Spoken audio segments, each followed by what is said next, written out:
as well, let's talk about you. What were the circumstances that led you to sleeping rough outside the arena? Well, we were sleeping outside the arena that night, and we were waiting. We knew it was a child's do, so we were just getting our heads down, and we heard the first little bang, which we thought was a firecracker, and then we heard the big explosion, and then you felt like the shockwave off the explosion, and me and my friend, we got up and ran at first. That's what we did. But then we realised that we had to go back and start helping people when we could see kids with blood on them, and people. The mums were more frantic than the kids were, you see. So. And I think that's what's captured everybody's imagination and heart with you, is that you didn't run away, you ran towards it without any fear of your own safety, and you made a huge difference. Don't get it wrong, we did run. Don't get it wrong, we did run away at first. We ran first, but then we ran back. You know, after we realised that we were okay, you know, and that we knew that other people needed help. That's when we ran back. Just that people look at homeless people and tie us all with the same brush, and they think that we haven't got a heart, and that, you know. I mean, I seen people that call themselves pillars of community stepping over children that night, stepping over them to get away, you know, and leaving children there. And that just, to me, that wasn't the right thing to be done. Well, your story has touched so many people. Loads of people have been speaking about you and wanting to hear your story as well. But your act of kindness has actually inspired another act. And with us now is David Sullivan Jr. He's the son of West Ham boss David Sullivan. David, thank you so much for joining us today. So, David, obviously you heard about Stephen's story, and you led a bit of a crusade, to be fair, to try and track this guy down. Tell us what happened. Basically, we were watching the news, me and my dad, and I'd seen Stephen's the video from ITV on Twitter, and I said to my dad, "Have you seen the video of this homeless guy who's helping everyone in Manchester during the attack?" And I went, "No." I showed him it, and my dad was just like, "That's amazing." And I said, "Well, do you know what? If I could find him, I'd pay his rent." Yeah. So my dad just went, "Well, if you can find him and track him down, then we'll just go halves and do it for like 6 months." And of course, it's not as simple as that, though, is it? I mean, that's your instant reaction when you go, well, we'll just help him. But like, he's helped other people. Let's do that one thing. He's on the street, so let's get him home. But it's not as simple as that. And I know you've been working very closely with the Booth Centre, and they're a charity who have you've been liaising with, who have also been speaking to Stephen. How? Because there's a process, isn't there now? Yeah. And so how does that work? So we know that us just giving Stephen money and saying go do something, it's not that simple. Because otherwise there wouldn't be homelessness. You just give people money and say, sort it out. But that's not that simple. So we're working with professionals, the Booth Centre, and we're liaising with them directly, and we'll check up with them every so often how Stephen's getting along, and he can get the help he needs from everyone who can help him. It is so lovely to obviously hear, with what's gone on this week, the amount of acts of kindness that we're getting told to us, that we're seeing on the news and everything like that. And is Stephen still with us? Can I just check, is Stephen still there? Stephen, I mean, one of the things that we've heard as well, you've had quite a few potential job offers. Am I right in thinking you've got an interview later today? Yeah, I'm meeting somebody today for a restaurant interview. Yeah, I'm meeting him later on this afternoon for a drink and going for an interview restaurant. Yeah. Stephen, how does this feel then? Hello, because we've spoken to people that have slept rough for years, and they say that they feel very invisible within a community, and that just because you're sitting on the side of a street and you find yourself in that situation, that you just see life passing you by and nobody looks at you. How does it feel now to suddenly be getting all these offers of help and people talking to you and wanting to know your story? Well, whilst I've been waiting just for you to come on air, I mean, I've had a lot of people just come stop and shake my hand. I've got people stood up now at the side of the camera wanting to come and shake my hand and talk to me. I've had people come and asking me for selfies and everything. So, you know, compared to, like you said, sat there where everyone just doesn't take any notice to you, to where everyone does notice you now, it is weird, it's different, And are you looking forward to starting this process now? Because it's not, you can't wave a magic wand and everything will be better. Definitely waiting to get it sorted out and definitely waiting to get it done, yeah. I mean, listen, we wish you the best luck, Stephen. We've got to say as well, a shout out to Graham Seddon. He set up a Just Giving page for you to help raise money to support you. And I think, if I'm right in saying, when we last checked, £36,000 has been raised. And I know that money is also going to be with the Boost Centre, obviously helping you get on your feet and hopefully changing your life for the better. I'm really pleased. I mean, I've had another guy on the phone who's done another page for me as well, and he's raised over £20,000 as well. And you know, just my love goes out to them all, to Dave and the people that have put pages together. You know, thank you very much. I'd just like to say thank you to all of you for all your kind comments and everything. You know, it's. Well, Stephen, I don't know what anyone else would have done, I suppose. Well, you say that, but it also takes a very special person. And thank you very much for joining us today. And we look forward to seeing where life takes you. And good luck with the interview. Yeah. Good luck today, Stephen. It's a pleasure. Thank you.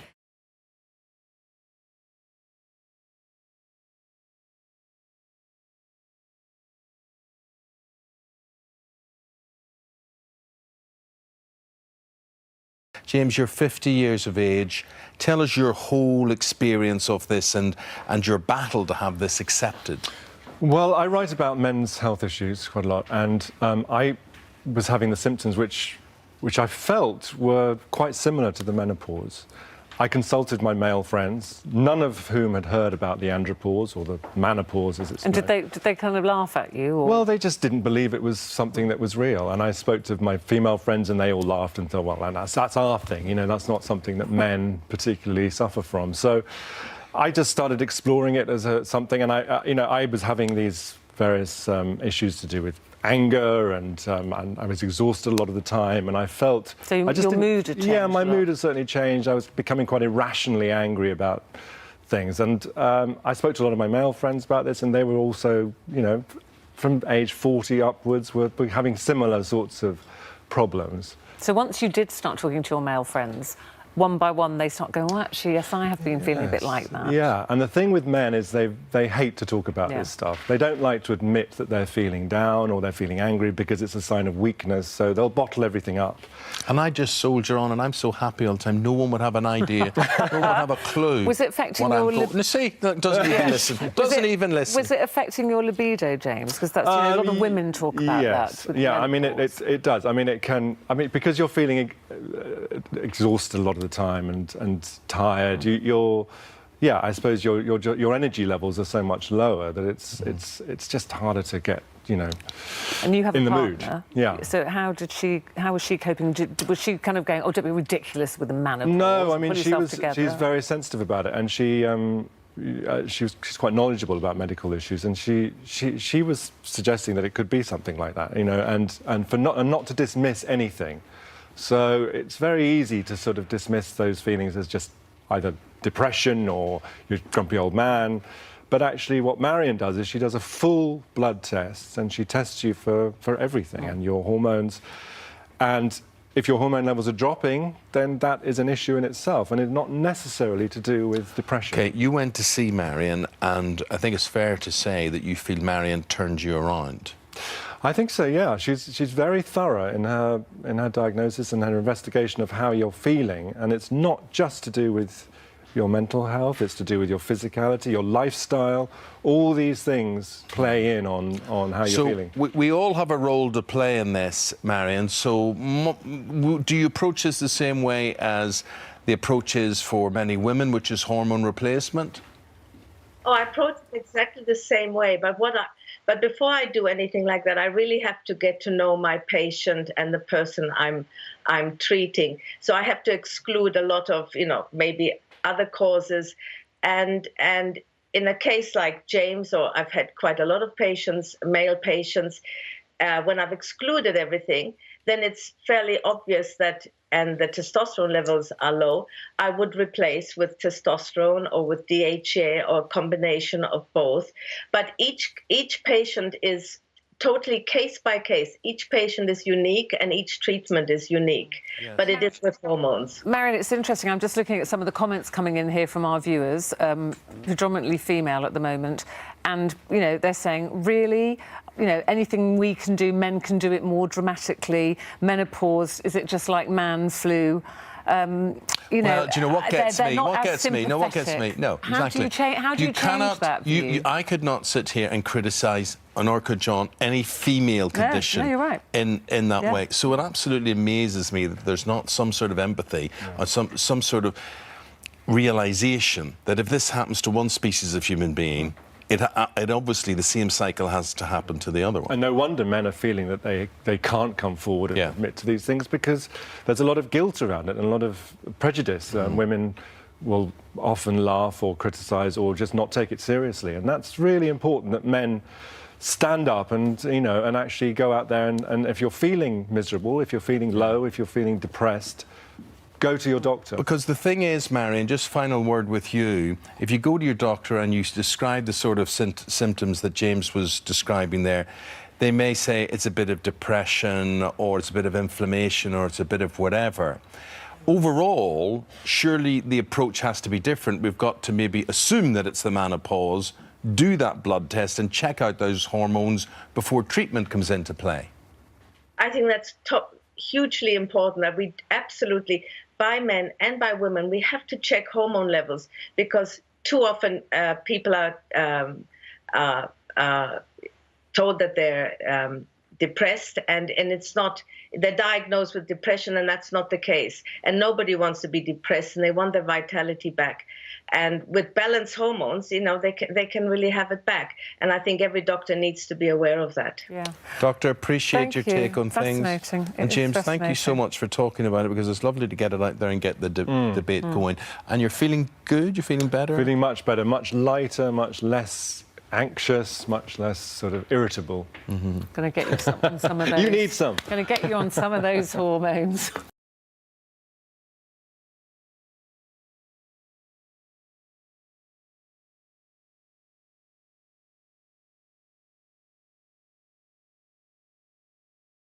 Mark Pearson was making his way back home during a busy commute when he passed a complete stranger.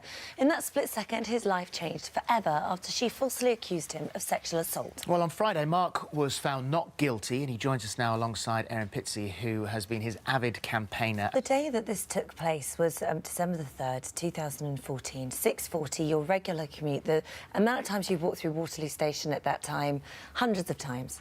Do you actually remember that day in particular? No, nothing. It was just an ordinary day going home from work. So the first you knew about any of this was later on. This was on the 5th of February 2015 when you got a knock at the door. Sure. And it was the police? Yeah, that was 2 months after the so-called event. And what did they say? They just said, can we come in? There were 6 of them, what I now know is called a Trojan team. And they go around London picking people up who are wanted by the police, the transport police. And so you must have been thinking, gosh, at some point, I mean, I'll be very fully cooperative, which you were. You went down to the police station, you gave them all the information that you had. Like you said, you don't remember this day in question because there were so many similar days like it. Nothing stuck out in your head. And you must have been just thinking at this point, common sense will prevail. Surely they'll realise that they have got the wrong person. I mean, I had the option not to say anything. My solicitor, the duty solicitor, said you could either say no comment or you could be fully cooperative, which is what I did, because any normal person would assume that common sense would prevail. They would look at the CCTV footage which they had, compare that with what the woman was saying, and conclude that it was preposterous. It was just nonsense what she was saying. So it was 4 months after that that you were then phoned by your solicitor and he said, you're going to be charged. Yeah. And then this is going to go to court. That was the worst day of my life. And there were no witnesses. There was no forensic evidence to this. No. The biggest bit of evidence that they actually had was the CCTV footage. And now, in her statement that she gave to the police, it was 2 to 3 seconds that this moment happened on passing. Well, she said she's a well-known actress in her 60s, and claimed that you sexually assaulted her penetratively for 2 or 3 seconds, and this was followed, she insisted, by a violent blow to her left shoulder. And since this has all come to light, and we've all seen the CCTV footage, it is impossible for that to have happened. It totally contradicts what she's saying. And what I don't understand is why the CPS, even the police, didn't see that. I mean, I hold the CPS more responsible because we actually had the CCTV footage analysed by an expert at Warwick University, a guy called Jacob Blythe, who I thank, and the CPS still proceeded with the trial. The CPS have said in their statement there was sufficient evidence for this case to proceed to court and progress to a trial. We respect the decision of the jury. They're saying there is evidence. We've got the evidence here in front of us. So where is this going wrong? There seems to be a serious problem here, doesn't It's it? a systemic problem with the CPS. There's something gone radically wrong with their processes. Well, on analysis of that CCTV footage, you didn't break stride. You passed her, possibly without even brushing her. You passed her in half a second. Sure. And yet all of this is supposed to have taken place. You have a bag. You've got your hand on the strap with your right hand, I think, and then your left hand you're carrying a newspaper. So you must have thought, even how if I had more time, logistically, it's not possible to do what she accused me of. I would have to have walked forwards while leaning backwards. So what has this done to you then? Because, I mean, you've lived with this for a year. You've been named. She remains anonymous, not named at all. So as a person, as a man, how does this feel to be accused of something that you haven't done? I should have remained anonymous as well, although I chose eventually to give my name to the newspapers because I wanted to publicise this to stop it happening to other people. It should never have happened to me, and for all I know, it's happening to other people right now. Well, it took the jury 90 minutes to decide, 9 women, 3 men, to reach their verdict and to reject her story. Erin, you're a campaigner for women's issues. You've started the first domestic the first refuge in the world. Centre in the world. Yeah. But this time you're on the side of the man. And I've always said it's generational family violence. It affects both men and women, and particularly children. And in a case like this, we had a mutual friend. I didn't know Mark a year ago. We had a mutual friend, and she suggested that he phone me for help. And when he came to see me, I was terribly worried about him because he was in such a state of shock. And people die, they commit suicide in situations like this. And you had to have help, didn't you? You had to go to the doctor. I had therapy myself. I'm not surprised. No, I'm not surprised. And looking at that evidence, what conclusion did you come to? Well, I knew from the beginning, as soon as he told me what happened, it's a false allegation. And one of the problems is that the police, and I've been on other cases where they've said that they don't have the right to drop things. Anything to do with sex or sexual abuse and rape has to go to the CPS. And the CPS have unfortunately, a very, very jaundiced look at anything to do with men. And I've been watching men targeted now for several years, dragged through the courts, humiliated and really persecuted.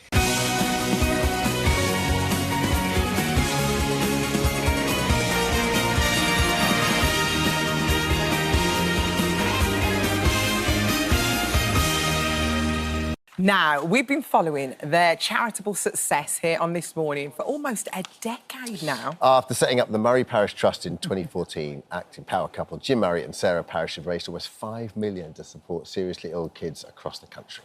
And in recognition of their incredible work, last week the pair were both awarded MBEs and they join us on the sofa. So obviously, a congratulations is in order. Congratulations. Thank you. What have you done with the bag? Why are you not wearing them everywhere you go? I think you should have them on. I'd be literally wearing it around. They're actually quite big, aren't Yeah, they? they're big. Quite chunky. You wouldn't wear it. Mine's in the office. I don't know where yours is. Where's yours? It's downstairs, Lou. Yeah. Brilliant. You both look great. Jim, look at you in the kilt. You look getting wonderful. married again. I know, it is a lovely picture, isn't it? We took the opportunity to renew our vows. Right? You should have. You look beautiful. So lovely. Thank you. And what was it like meeting His Majesty the King? Oh, He's great. It was great. He was so lovely. He was really, really interested in what we were doing, and we had a really good chat with him, didn't we? We got double the time with double him. time, yeah. Because we Double both time, went yeah. up There's two of you. together. Two of Because you, the yeah. two of us. Oh, that's lovely. That's And amazing. He actually thanks you, doesn't he? He does, Yeah. yeah. Comes and And he thanks you. knows, you know, he's done his background work. He knows about the charity. He knows everything about you. It was a really lovely. It was a real privilege, Yeah, it wasn't was. it, and an It honour. was. Yeah. So talk us through where we are with the charity now. Go on. Well, so we were the Moray Parish Trust, which was, as we've just said, we raised around £5 million for paediatric facilities across the north. That's what South. South, even the south. Sorry, I'm from the north. And that title, if you like, was associated very much with that effort. And we have noticed along our journey there's a huge need for the mental well-being of seriously ill children and their families. Huge, and there is no charity that's solely dedicated to that in the country. So we thought we would become that charity and step into that role. And because of that, we needed a new name, a bold new mission, and we've become the Imagine This charity, where we imagine people, we invite people to imagine, what it's like to be going through that if you're unlucky enough to have a seriously ill child, but B, more importantly, imagine a world where there's hope and the support for every single seriously ill child and their family in this country. So that's the plan. By 2035, we want to support them all. We'd like to reach every seriously ill child by 2035. So that's your mission. That's our what mission. You're gonna That's what we achieve. want We have accepted to do, that mission. Yeah. Oh, I like this. So beautiful. And obviously it's all in memory of your daughter, Ella Jane, who passed away in 2009, aged just 9 months. Yeah. So when you talk about mental health of children, what happens? Do they normally get cured of cancer, but nobody looks at the deeper side of things? And Yeah, exactly that, Alison. You know, obviously, with the NHS, their priority is to medically look after the child and make them better, whatever their medical... The mental health of the child goes by the wayside because there's no time. You know, there's no time. They don't have the money. And a happy child and a creative child is going to get better much more quicker than a child stuck in bed not doing anything all day. So what we hope to do is bring in drama, art, music therapy, yoga, meditation, things that children can get behind and use their imagination, use their creativity. And that just sort of gives them a little lift, and their family as well. You know, more often than not, either the mum or dad's going to have to give up work to look after the kid, the sibling becomes a carer, the whole it's like putting a time bomb in a family and setting it off. That was such a good point you made as well. I didn't think about that. Like, you don't think about the aftercare, because you know, it's one thing to look after these kids mentally when they're there. Yeah. But then a lot of them could have PTSD further down the road. Many of them do. You know, they go on, they have serious problems in life with their mental health if it's not nipped in the bud at the beginning. So we want to get in there right at the beginning, make sure they're looked after, their brain is cared for as well as the illness that they have, and just set them on the right course, really. I love the fact that you're using what you know. Acting, dancing, music, drama. I mean, I've seen the change, and you see children go in to do acting. They're like a little shell. They just literally open up. It's so soothing and so great for mental health. And we've got these amazing people working for us who can adapt all these classes to children who can't even get out of bed. You know, they can adapt anything they do to suit any child. So we really don't want to leave any stone unturned. We want every child to get this benefit. Speaking of adapting, it is incredible what you've done, because you've set up this charity, a very successful charity.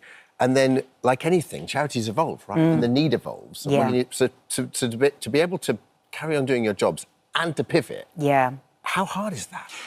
Well, it's hard, but we're surrounded by... We've got a great team. Supporters. We have a lot of volunteers, and we sort of pride ourselves a little bit on being a charity where very, very little of people's donations goes on the operating costs. It all goes to the cause, a huge percentage. We're still a kitchen table charity, really, where we've got a few employees, but we try and keep the spend to a minimum. But to pivot on the mission as well, which is quite...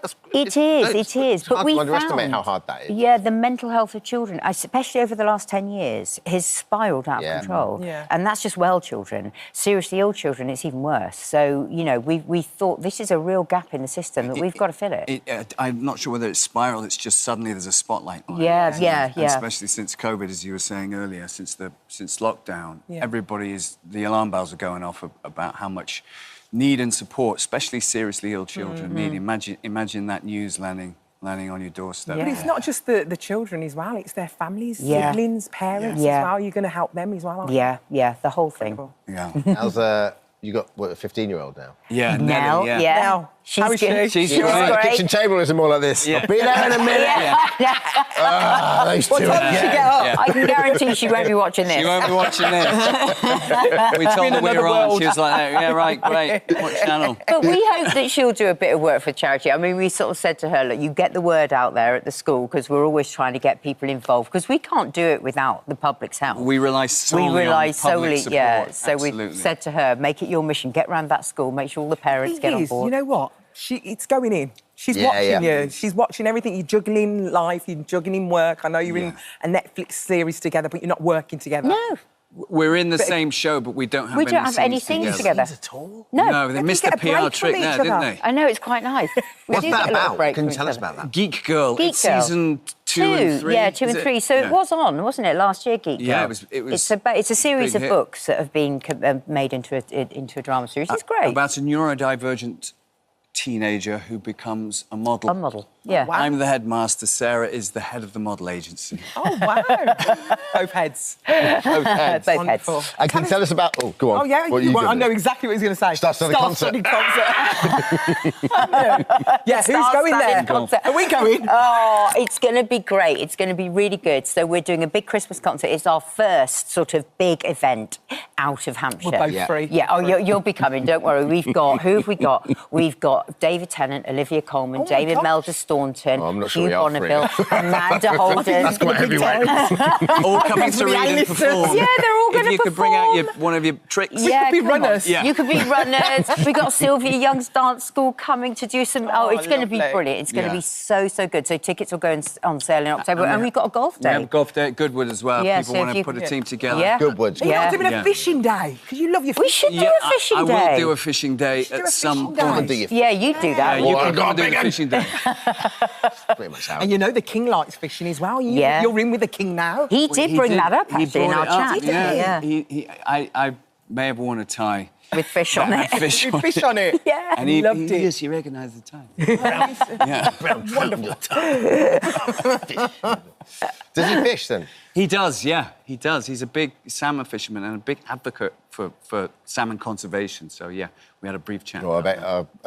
They were like that, move I bet on. you were Jim. like, oh, I here was we like go. that. Come on. Hurry up. Want to go for dinner. Congratulations, guys. Thank you. Best Thank of you luck very with it. much. Lovely Imagine chatting to you. this is the charity. Everyone look it up. Yeah, get behind us. Yeah, It's get going to be great. behind you. Thank you so much. Now, Thank you so much for visiting our This Morning YouTube channel. We upload new content every single day, so go ahead and hit that subscribe button, and we'll see you in the morning. We're delighted to welcome into the studio our new mate. He's Paul Sturgis. He's from Loughborough, and he is officially Britain's tallest man. And in case you look at Paul here and you say, oh, whatever, Ruth, just let's see how tall we're talking here. So I'm 5'7", Paul, and I've got my heels, so I'm probably about 6 foot with my heels. Yep. And Yeah. you are 7'7" and a little bit, yeah. 7'7" and a little And a little bit. bit, yeah. Is the little bit still Excellent. important? Yeah, it counts. Paul is That's amazing, 7'7", and there we go. And it is a big mantle to carry, being the tallest man in Britain. How do you feel about that, Paul? I mean, it's nice to have that little bit of notoriety. I'm already in the Guinness Book of World Records for being the world's tallest professional basketball player. So I guess this is like another record for me. Hopefully it opens a few more opportunities for me. Obviously, being the world's tallest basketball player led me to the Harlem Globetrotters and all those kind of opportunities. I just want to talk about a few of the practicalities here. We've got a pair of your gym shoes that we're talking about. What size are we talking about here? Size 19. 19. Yeah. Okay, that's So how what we difficult is it for you to get shoes and clothes? And It's actually, the clothes is not that hard. If I'm in America, they have like a lot of bigger, taller people over there, so I can actually go to some shops and get it off the rack, really. But shoes is quite hard. Obviously, I've got to search on the internet. The team is sponsored by Adidas, so I get sent a lot of stuff from them. So it's not as hard as you would think, but harder than the average person, I guess. Okay, so that's shoes and clothes. All right, what about other things? What about cars, for instance? I would imagine it's not every car that you would be suited to. That's the worst thing, really. Getting a taxi must be horrendous. I mean, I don't drive here in England because I've not been able to find a driving instructor with a car big enough for me to learn to drive in. So that's obviously one of the big perils I'm going through right now. And obviously going through doorways and things like that is obviously quite difficult for me. But obviously I take the negatives with the positives, because obviously there's a lot of positives. But obviously driving cars, going through doorways, showers, things like that. Travelling, because you go all over the world with the Harlem Globetrotters. So what about plane seats? Well, the airlines are always really, really good to me. I get upgraded. I would say 95% of the time I've travelled first class or business class, courtesy of the airlines. They upgrade you for a bit more room. Definitely no complaints What about there. when you were a kid then, Paul? Were you an extra tall kid very quickly, or did this happen in your teenage years that you started getting so much taller than them? I was tall. I was one of the taller people in my class, but I wasn't like overly tall until I was about 15. And then between like 15 and 16 a little bit, I grew a foot in that year. And it was pretty rapid. And was that ever a problem for you at school? I mean, people often talk if you're a bit different than anybody else, you know, it opens you up to some bullying or name-calling. To be honest, no. Obviously, I was always surrounded by a good group of friends. My upbringing was always really, really positive. Obviously, I could have shied away and obviously gone negative, and I mean, obviously, I wouldn't be where I am today. So I definitely use it as a positive. I was always really, really sporty. So obviously, it was an advantage in some sports, obviously basketball. I wouldn't argue with you. I have to stay on the court. But what I think's really good with you is that, I mean, you could so easily be coming on here to talk about, you know, ways in which this works against you, but you seem to be a very positive sort of guy, and you're saying, look, well, this has made me me, and it's given me a lot of opportunities in life as well. Yeah, absolutely. I'm really, really proud of who I am, and obviously the height makes me that. I actually use my height as, to go into like primary schools. I do like a lot of visits in primary schools, obviously do basketball with the kids, but I do an assembly where I talk about like anti-bullying, healthy eating and things like that. So obviously it's easy for me to use my height to portray that positive message and obviously be proud of who you are. Paul, come on over here. I want you to come over to this table here, because what we've done is these are my snacks for the day, laid out here. But basically, accumulatively, if you were in training, how many calories have we got here that would maintain your energy and your power? I usually aim for about 7,000 calories when I'm on tour, because, I mean, obviously we play every day and obviously training a couple of hours a day, so being such a tall guy, I have to maintain, and obviously I want to gain a little bit of weight as well, so obviously we're running every night to playing games, so I have to make sure I'm eating a lot of food, and as you can see... You're a furnace. You're just burning all of this up. Burn the calories, yeah. Could I ask you, right, OK, the sporting career, it looks like it's over, it's come to an end. What about the future? How, then, would you adapt work-wise for the future? Well, I mean, basketball's still there for me, but right now I'm obviously expanding my horizons a little bit and obviously maybe exploring an idea of going into acting. I joined an agency a couple of weeks ago and she seems pretty positive about... Here or in America? Here. And obviously she seems quite positive about some work that's upcoming in America, so fingers crossed that kind of takes off. I mean, there's a niche in the market for tall people, I guess, and I'd be perfect to fill that void, I Wouldn't guess. you just? You would be just an absolute pleasure meeting you, my friend. Thank you. Thank you you very much indeed. That is Paul Sturgis. He is, and this may not come as much of a surprise to you, the tallest man in Britain, and that is official.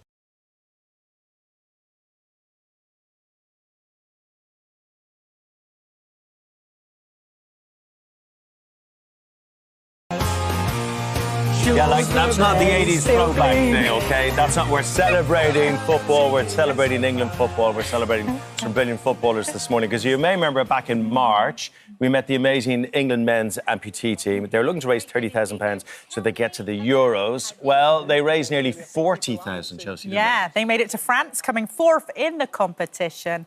And now another team of sporting heroes want to live out their dreams, the Lioness amputee team. Well, we need to help them out. We need you to help them out. I'm delighted to say Rebecca, Shelby and Sarah are here to tell us all about it. How are you? Hello. So good. Great. So excited to see everyone. And so we've got to get you ladies to the World Cup in Colombia. Absolutely. Okay. Absolutely. You're going to bring it home. Coming home all day. That's what I like to hear, Rebecca. Yeah. How much do you need to raise? £30,000, I believe. I think it's more of a, you know, it's a continual support in the sense of, you know, this is just the start. This is just the foundation. Us starting this is the foundation. We've got, you know, 3-4-year-olds that are coming up, and if they've got that opportunity to be supported throughout their childhood and into their adulthood and bring home more trophies, then there's nothing else we can ask for. So, Shelves, we'll start with all your stories, but Shelves, can we have your story? Because you were actually a professional footballer before you had your leg amputated, weren't you? Yeah, so I was due to go to America on a scholarship and kind of do my studies and stuff over there. I was then diagnosed with a really rare form of bone cancer in my pelvis, so had to kind of put it on the back burner, but I was fine. I'd been misdiagnosed for so long, so I was happy that something was able to be done. And then I got through that. Unfortunately, it came back again when I was 21 and had to have the left side of my pelvis removed, leaving my left leg paralysed. But then had a lot of complications because I don't like doing things easy. So then ended up getting a blood clot and lost my leg. But now my leg looks like a shark. He's called Bruce, and everyone loves Bruce. So. Is that what you call it? Everyone loves the shark from Finding Nemo. Oh, yeah. Shelves, I love you. I love your outlook. Sarah, it's interesting, isn't it? Because you all have different stories, different backstories, but when you're in a team, that's what unites you, one goal. So it's an incredible kind of powerful team you have. You've all been through a lot. Talk to us about everyone on it. Yeah, it's strange because when you hang out with a bunch of amputees, like you just kind of have this kind of unwritten rule that you understand each other, and regardless of how you became amputees, it's just this common thing that you have, that you shared experience, and you just get it. Like everyone kind of gets it. So I think it brings you closer just from the off, like even just having that. But yeah, as a team, you know, like you say, we've all got our different stories, different reasons of, you know, why we got here, but the feelings behind are all very similar, how we adapt and overcome. So, and Sarah, you say you found sport quite tricky growing up. So can you believe you've fallen into like a football team and you're about to go to possibly a World Cup? It is insane, yeah. Yeah, I always avoided sports when I was younger. I've worn a prosthetic since I was 1 year old. And it was just, you know, there weren't the... Cute baby. That's me. That's you. Yeah, that's me. There weren't the advances and the prosthetics that there are nowadays available. So it was just too tricky. And I think sort of as a defence mechanism, I just said, I don't want to do it. I'm not sporty. I'm gonna, you know, leave it to the others. And I sort of avoided it for a long, long time until this team came along, and I just thought, why not? I don't know how you girls do it. We try to reel them in, and then they get stuck and they can't leave. We just fall in love with the game. You reel them in, she does.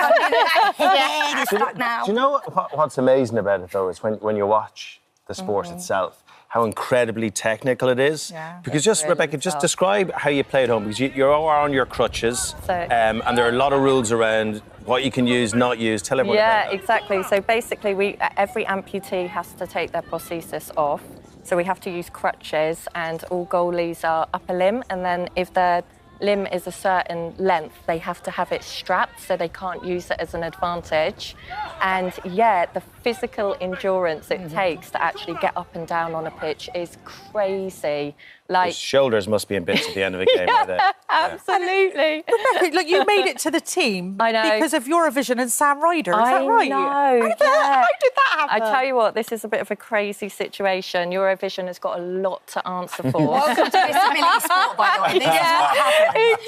Disability Sport, you'll find so many similar stories to, we joined. How? Well. Yeah. So basically, Sam Ryder, he wrote a song, I Am a Mountain, for Autobot, and he actually wrote it before he became massive. But he wrote it around our amputee community and all the struggles that people have faced and the challenges that they've overcome. So he was really inspired by that. So when he was asked to go to Eurovision, he brought us all on stage with us because he said, right, OK, I wrote this song for them. They have to be with us on stage. Amazing. And did he see you climb Kilimanjaro then? Was that it? Or no, I climbed Kilimanjaro, I know. I did that in 2019. That was an awesome experience. I was having a pretty tough time at the time. I was separating with the children's father and going through some mental challenges and everything. And I did that, and it really kind of got me thinking that our mind within reason is much stronger than our physical form. Just proves she can and do we anything. Can. She all the time doubts All herself. of us can. Do you know what I mean? But I grew up in the 80s, so there was not much awareness around. Well, there wasn't any. I didn't know any disabled people,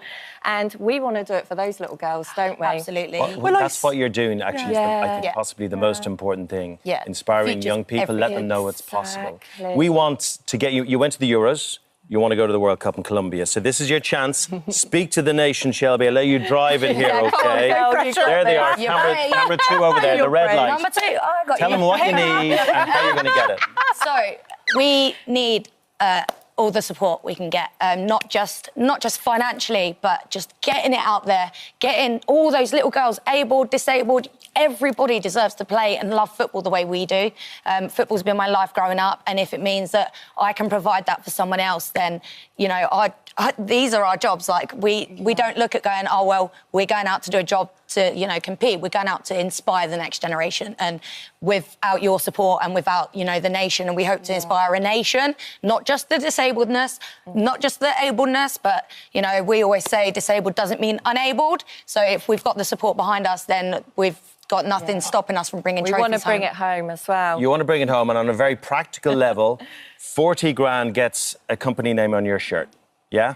We for the think World so. Cup, yeah? Yeah, we think so. So if somebody out there wants... I don't know if I'm allowed to do this. There's I'm sure a there's some lot. guidelines. I can't do this. I don't care. It isn't just kits, like you say. It's everything. It's not just kits. It is crutches. It's, you know, gloves. It's Travel, for women, sports bras. You know, something as simple as that you don't think about. But then when you go, oh, actually, they're expensive. Yeah. Ladies, you are so inspiring. As I said earlier, like your disabilities, you've actually used them as your superpower, and you are inspiring so many people today. Thank you so much. Get over there, because it'd be nice for England to win a trophy, Yes, wouldn't it? Will you come back and let us know how you get on? Yeah, 100%. We will. Invite me for a good time. All right. We'll be there. We'll bring that I'm trophy sensing with that. us. I'm sensing that. Thank you so much. Yeah, Good luck. Thank you for visiting our This Yeah. Morning YouTube channel. Now, we upload new content every day, so go ahead and hit that subscribe button so you don't miss out. And we'll see you in the morning.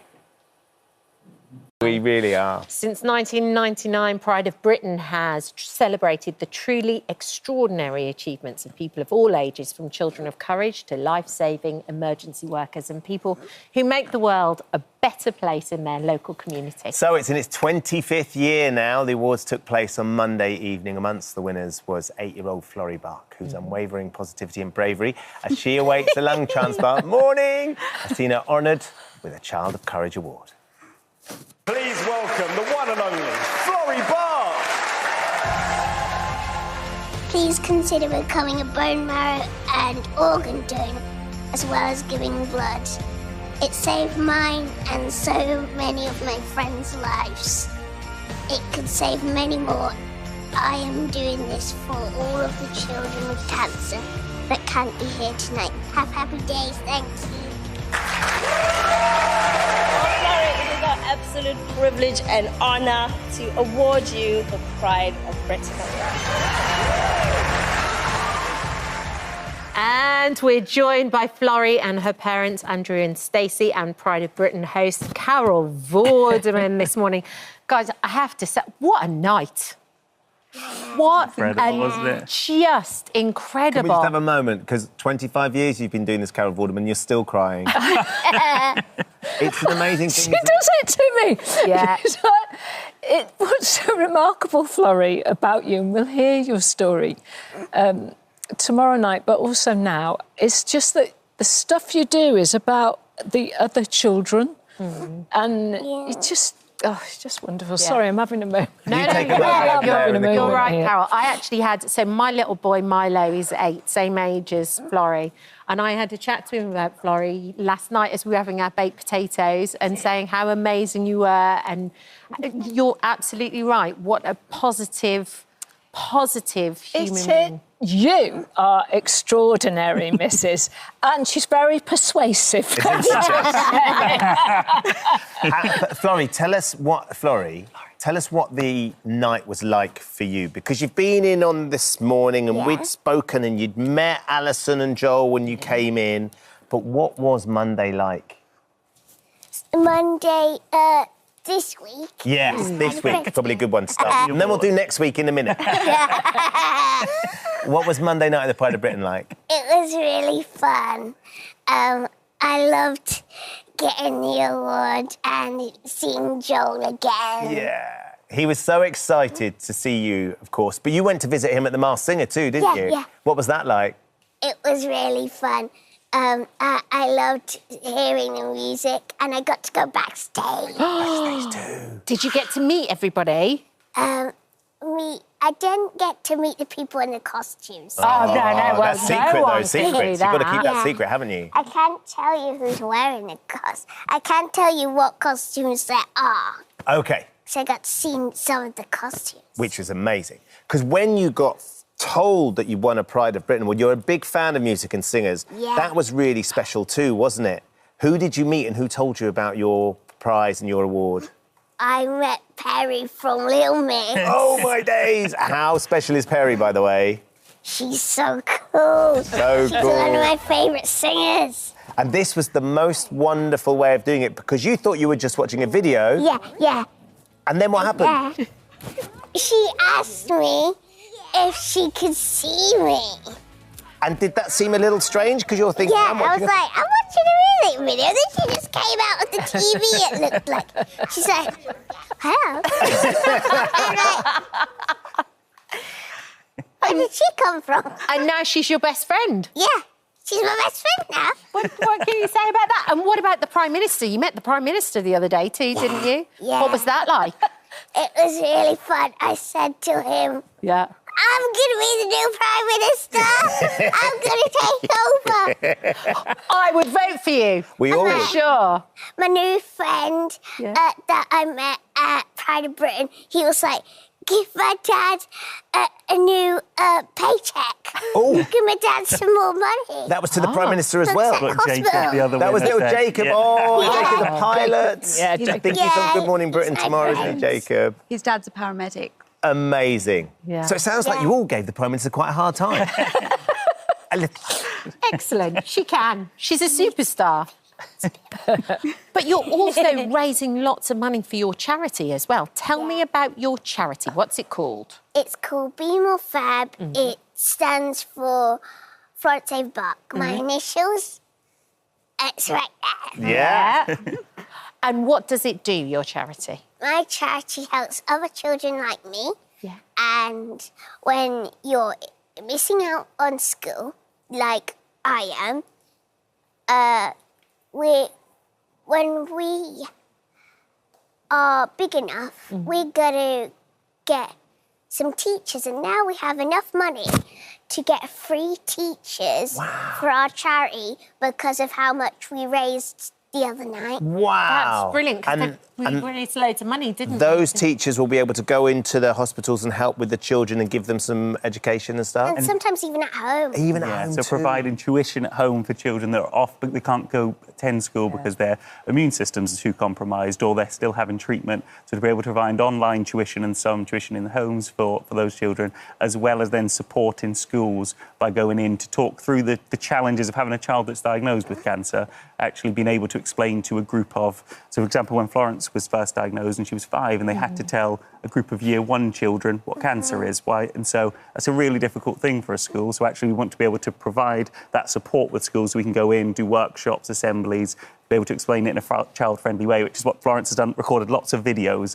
explaining what cancer is so that children, it seems a little bit more relatable. Yeah. And that's one of the reasons we've all got to know you so well, because you've got such a massive online following. You're an influencer, Florence, aren't you? Like all the superstars. Carol, it's always an extraordinarily special evening. It really, I mean, it really, really is, isn't it? And but 25 years, I mean, we talked about Peter Willis, of course, your great friend whose idea with you was the Pride of Britain, who's sadly not with us. Yeah. And as a celebration of the silver anniversary of Pride of Britain, it was one of the best I've been to. Was it, Ben? Yeah, it Did you really feel was. That? I felt that. And the wonderful thing about Pride of Britain is not only these superstars, as you rightly identify, Florrie, but we also, you know, give awards, for instance, to the campaigners about the infected blood scandal, and we raise issues which are incredibly important, politically and otherwise. And they have their opportunity to say to everybody, and to know that they are recognised, that we see them when they have fought for 30, 40 years for truth. So all sorts of incredible people. I mean, lots of happy moments. It's a celebration, isn't it, Florrie? Yeah, everyone had really nice stories. Everyone was so nice. Yeah. That we all became friends. Yeah. And I say that we have our winners' dinner, don't we, the night before, where we go and we meet everyone. And everybody meets the other winners. Yeah. Did you find that was good, Andrea? It was lovely, wasn't it? It was. Yeah. And you see the other people. So when you go into the room, it's like a team. Exactly. We felt like that settled everyone's nerves massively, and I think just everybody then being in it together and just hearing other people's stories was the most inspiring night, sitting here and then there's being a able thing, to talk to each because other. Florrie takes all this stuff in her stride, but Andrew and Stacey, I mean, going down the red carpet can be quite an intimidating... It's intimidating for us doing it. Yes. But for you guys, how did you feel getting ready and going and doing it? It felt really surreal, but we were just concentrating on Florence and Freddie and making sure they were OK, and Florence absolutely thrived on that red carpet. She did. Freddie seemed a bit shell-shocked at some stages, but he loved it too, so... So, Florrie, what was your favourite moment of the whole night? If you had to pick one. I loved meeting everybody and meeting the other winners, speaking to them, and meeting some of the other people. I loved meeting the dance group, Diversity. Yes. Now Yes, they're going to do yeah. something. They're going to do something with our charity. They're going to do a dance workshop. Amazing. It's gonna be so fun. They've invited us to go to the place. Oh, you'll love it. It was very funny. Ash said to Florrie the night before, he said, well, I've got, 1.8 million followers on TikTok. Is that enough? She went, what about Perry? He said, well, he's about 2.5. It was like, Ash. She definitely knows how to work a room. She does. Sure. Takes no prisoners, do you, Quite Florrie? right, No, Get that message And, out. now then, Florrie, on your rider, Kat was talking to you the other night, and she was saying, what would you like in your dressing room? I remember it was fruit and vegetables, especially strawberries, and Sour Patch apples, the ones that are really sour that make you close Do your you eyes. love those sweets that sort of really make you wince? Oh, it doesn't do that to me. I just love You just sour love sweets. it. Well, look, we've got one last present that we didn't really discuss, which we thought our boys love Is these. this the one you wanted? Do you like Are these? these ones good? They are gluten-free. Are they? They are gluten-free as well. Oh, I'm into those. Very similar. It's actually called toxic waste. So if you don't wince eating these, I will be super impressed. But our boys love them. I know your boys love them as well. they do. Florrie, thank you for being so special, being fab. Thank Yeah. Can't wait to see what happens as well, because you announced the total from what we raised the other night for your charity, but also once the show goes out on Thursday night. Absolutely. Everyone else QR will code straight to the I GoFundMe. wonder how much we're gonna have then. You'll be able to wake up Friday morning and find out. Yeah, be sweet. Thank you, Florrie. Thank you all for coming in. Thank you so much. Thank you. Carol, lovely to see you. Thank you. What are we gonna do now? Well, I don't know. Should we just say thank you for visiting our This Morning YouTube channel. We upload tons of new content every single day. So hit the subscribe button, like all the videos, and don't miss out. We'll see you in the morning.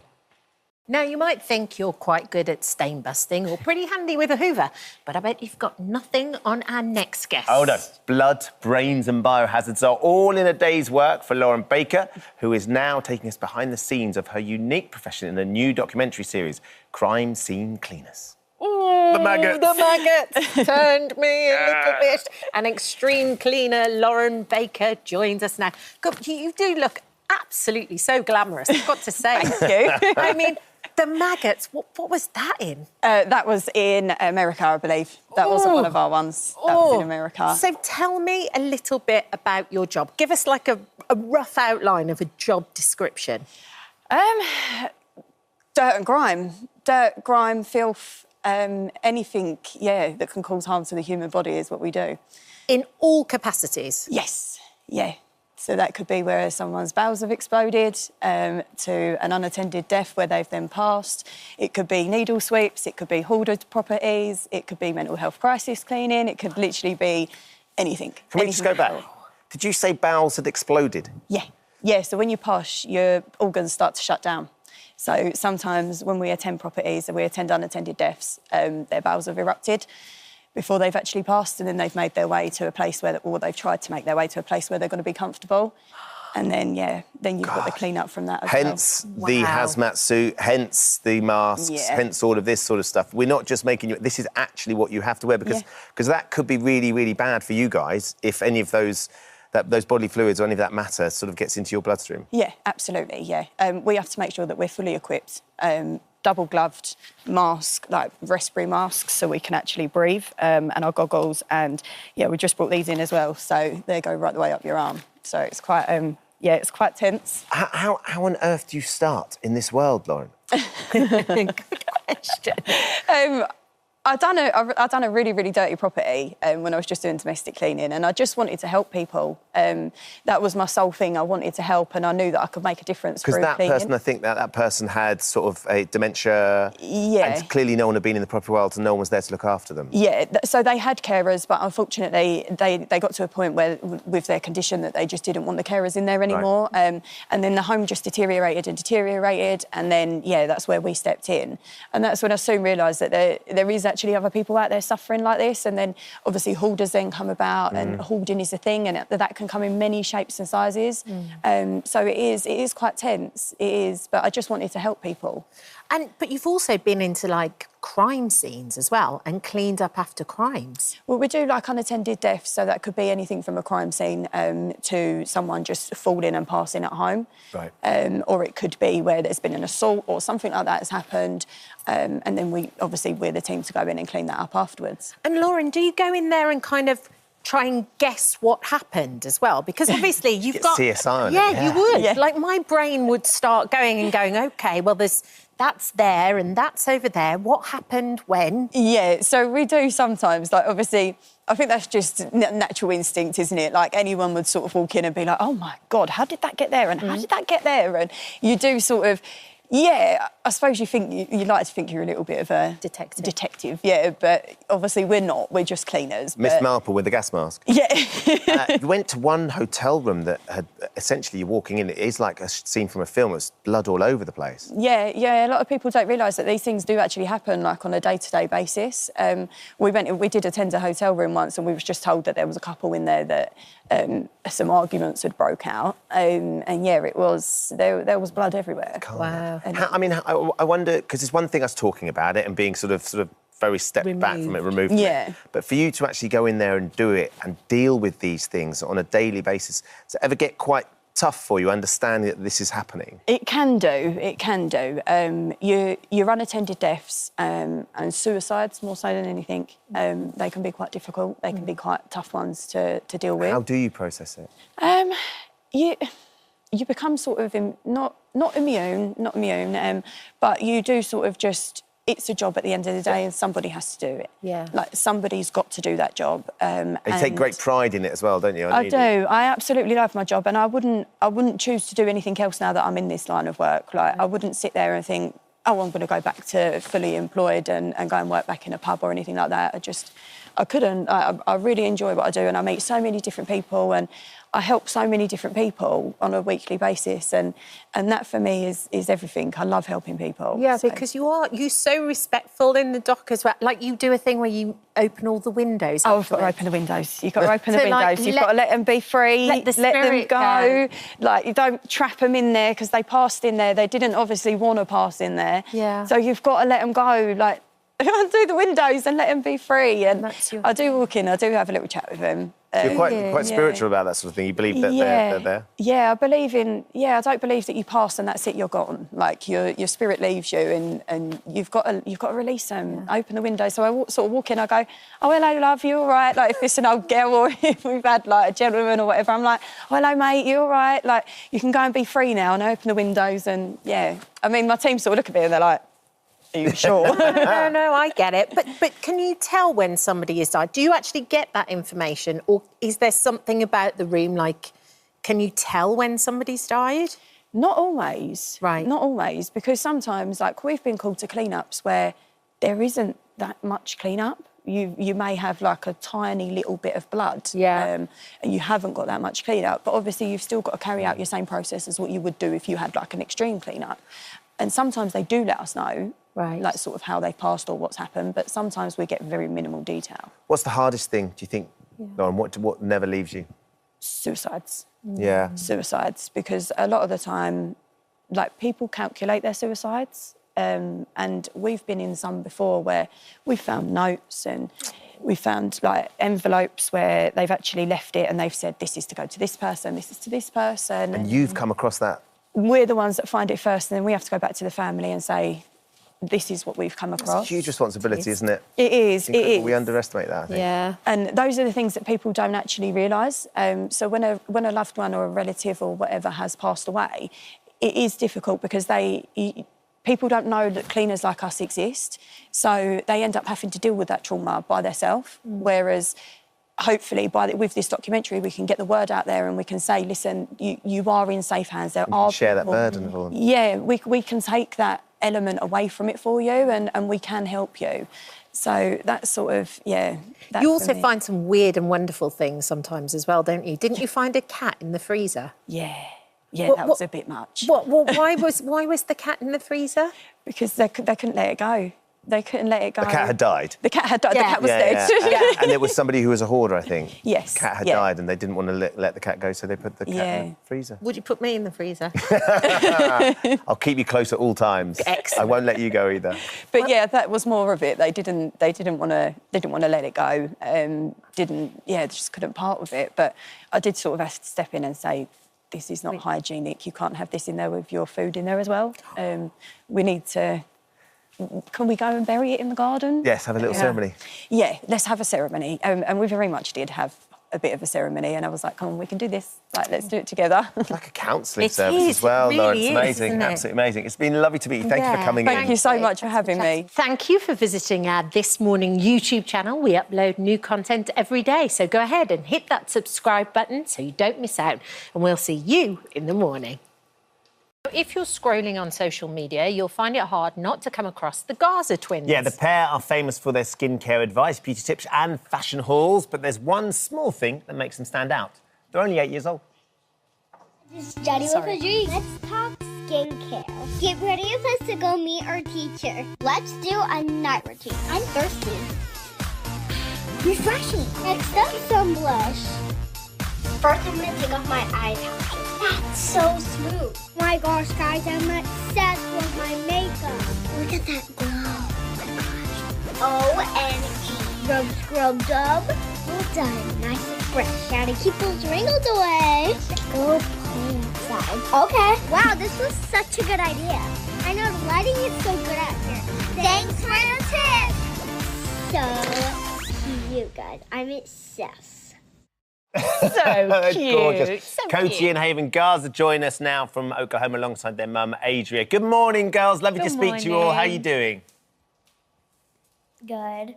Good morning. Thank you for having us. Our pleasure. Adria, tell us how this all started. What made you first think that you and the girls could create this extraordinary influencing empire? Oh, gosh. Well, I never, ever imagined that from the start.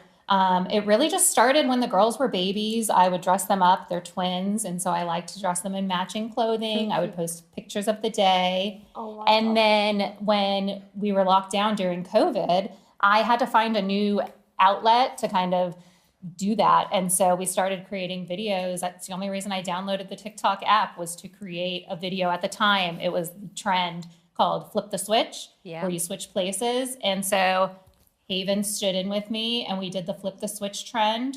I posted it just so that I can have it to share on my Instagram and Facebook with my friends and family. And when I logged back into TikTok about a week later, we had tens of thousands of likes and views and followers. It was insane. Wow. And then from there, it developed more into cosmetics and skincare, right?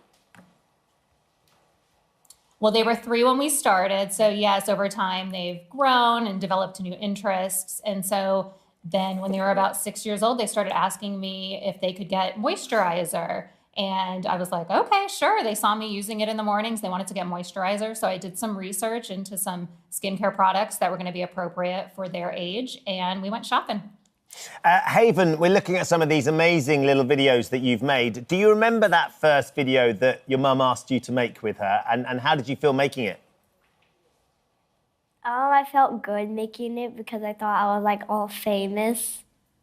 So you felt like a bit of a star doing it? Yeah. And Cody, what happened to you? Because am I right in saying that you weren't really up for that first video? What? You weren't really up for that first video, the flip the switch? Oh, yeah, I was mad. She was grouchy that day. Grouchy that day. Oh, I see. And what's it like when you go out and about? Do people recognise you now? Do they want to take selfies with you? Do they want to chat to you? Yeah, like all the time when we just go out to public, they always just say, hey, can I have a picture? And how does that make you feel? It makes me feel good because, like, I'm that influencer, and I'm just the one that they look up to. Yeah. Yeah. And Cody, what do your friends say about what you two are doing online?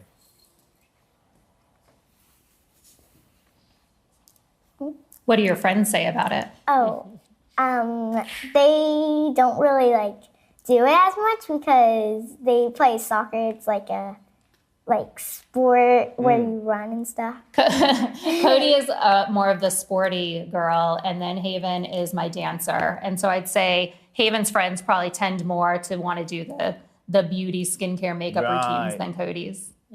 It's interesting, Adria, because when we see them, they're still very much like little 8-year-old girls, and it's very charming. Actually, was that something that you purposely wanted to do?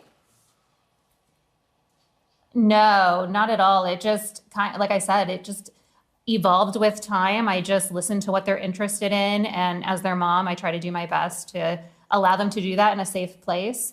And so when they were interested in the skincare and beauty, I thought, well, who's a better teacher than myself? I'd rather them learn from me than some influencer online that may not be teaching them the right thing. Mm-hmm.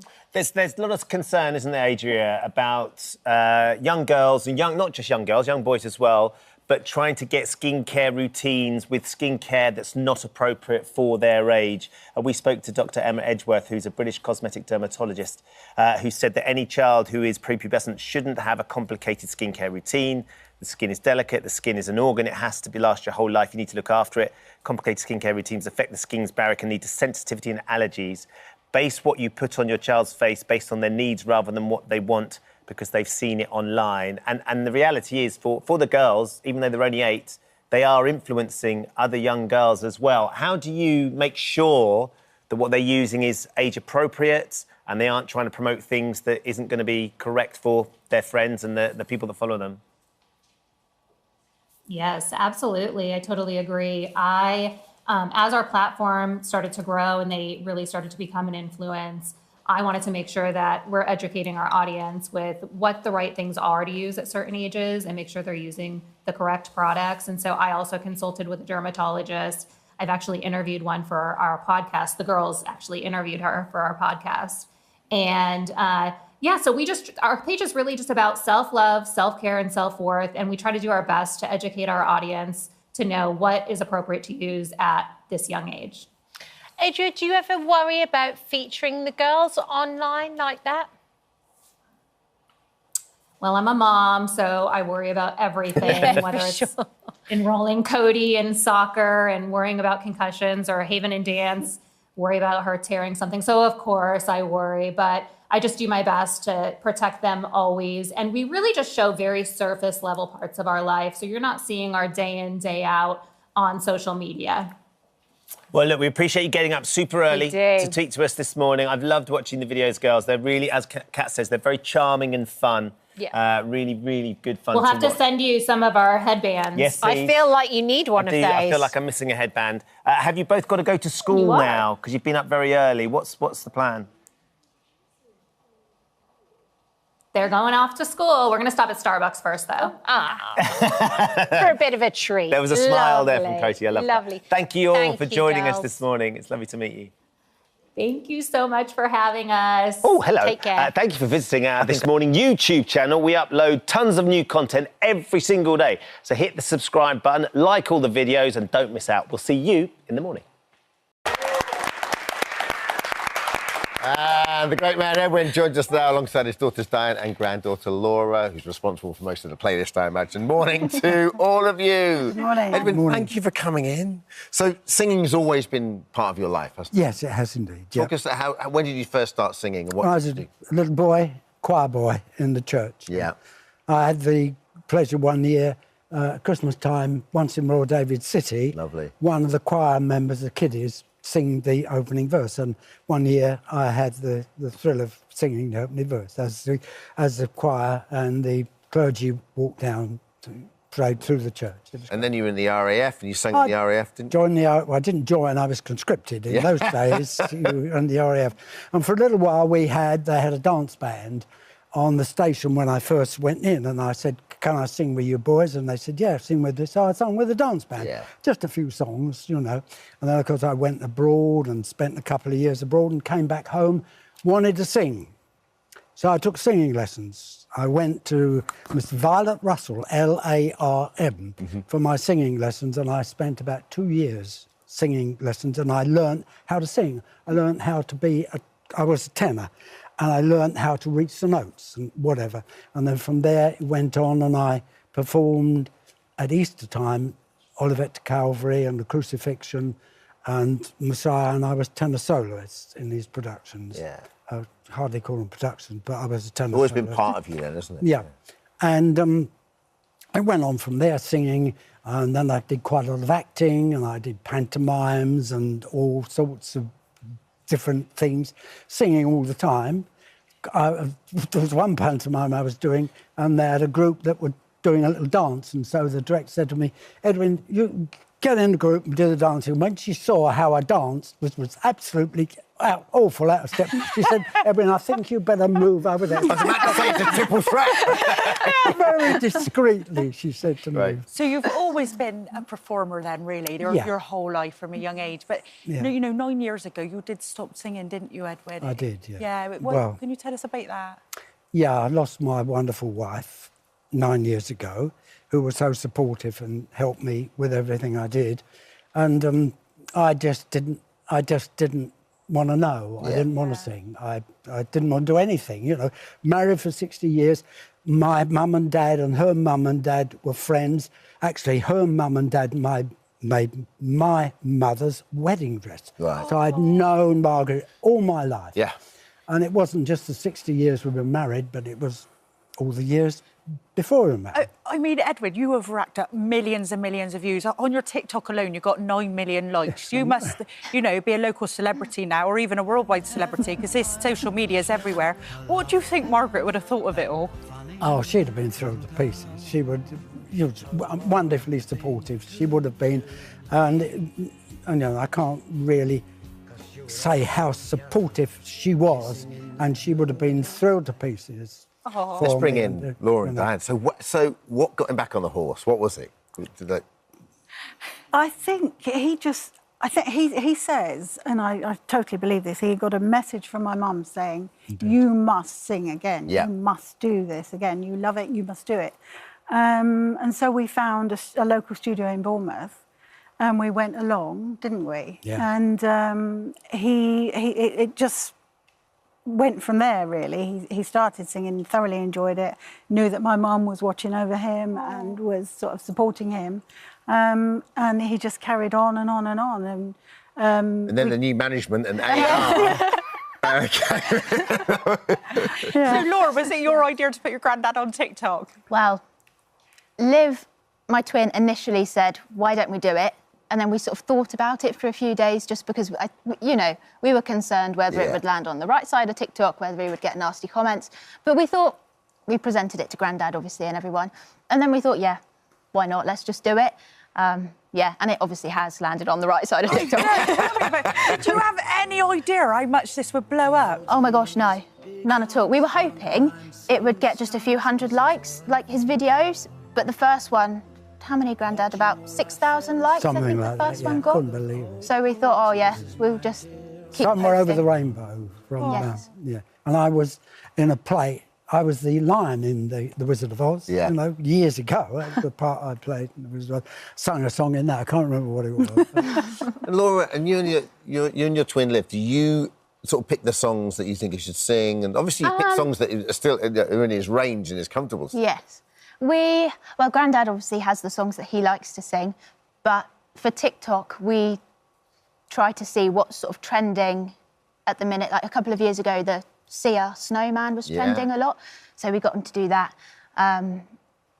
We just sort of see what's sort of viral at the minute and present it to Grandad. Some of them he does, some of them he's not so keen on, so he doesn't do. Edwin, what's been your favourite new modern song to sing?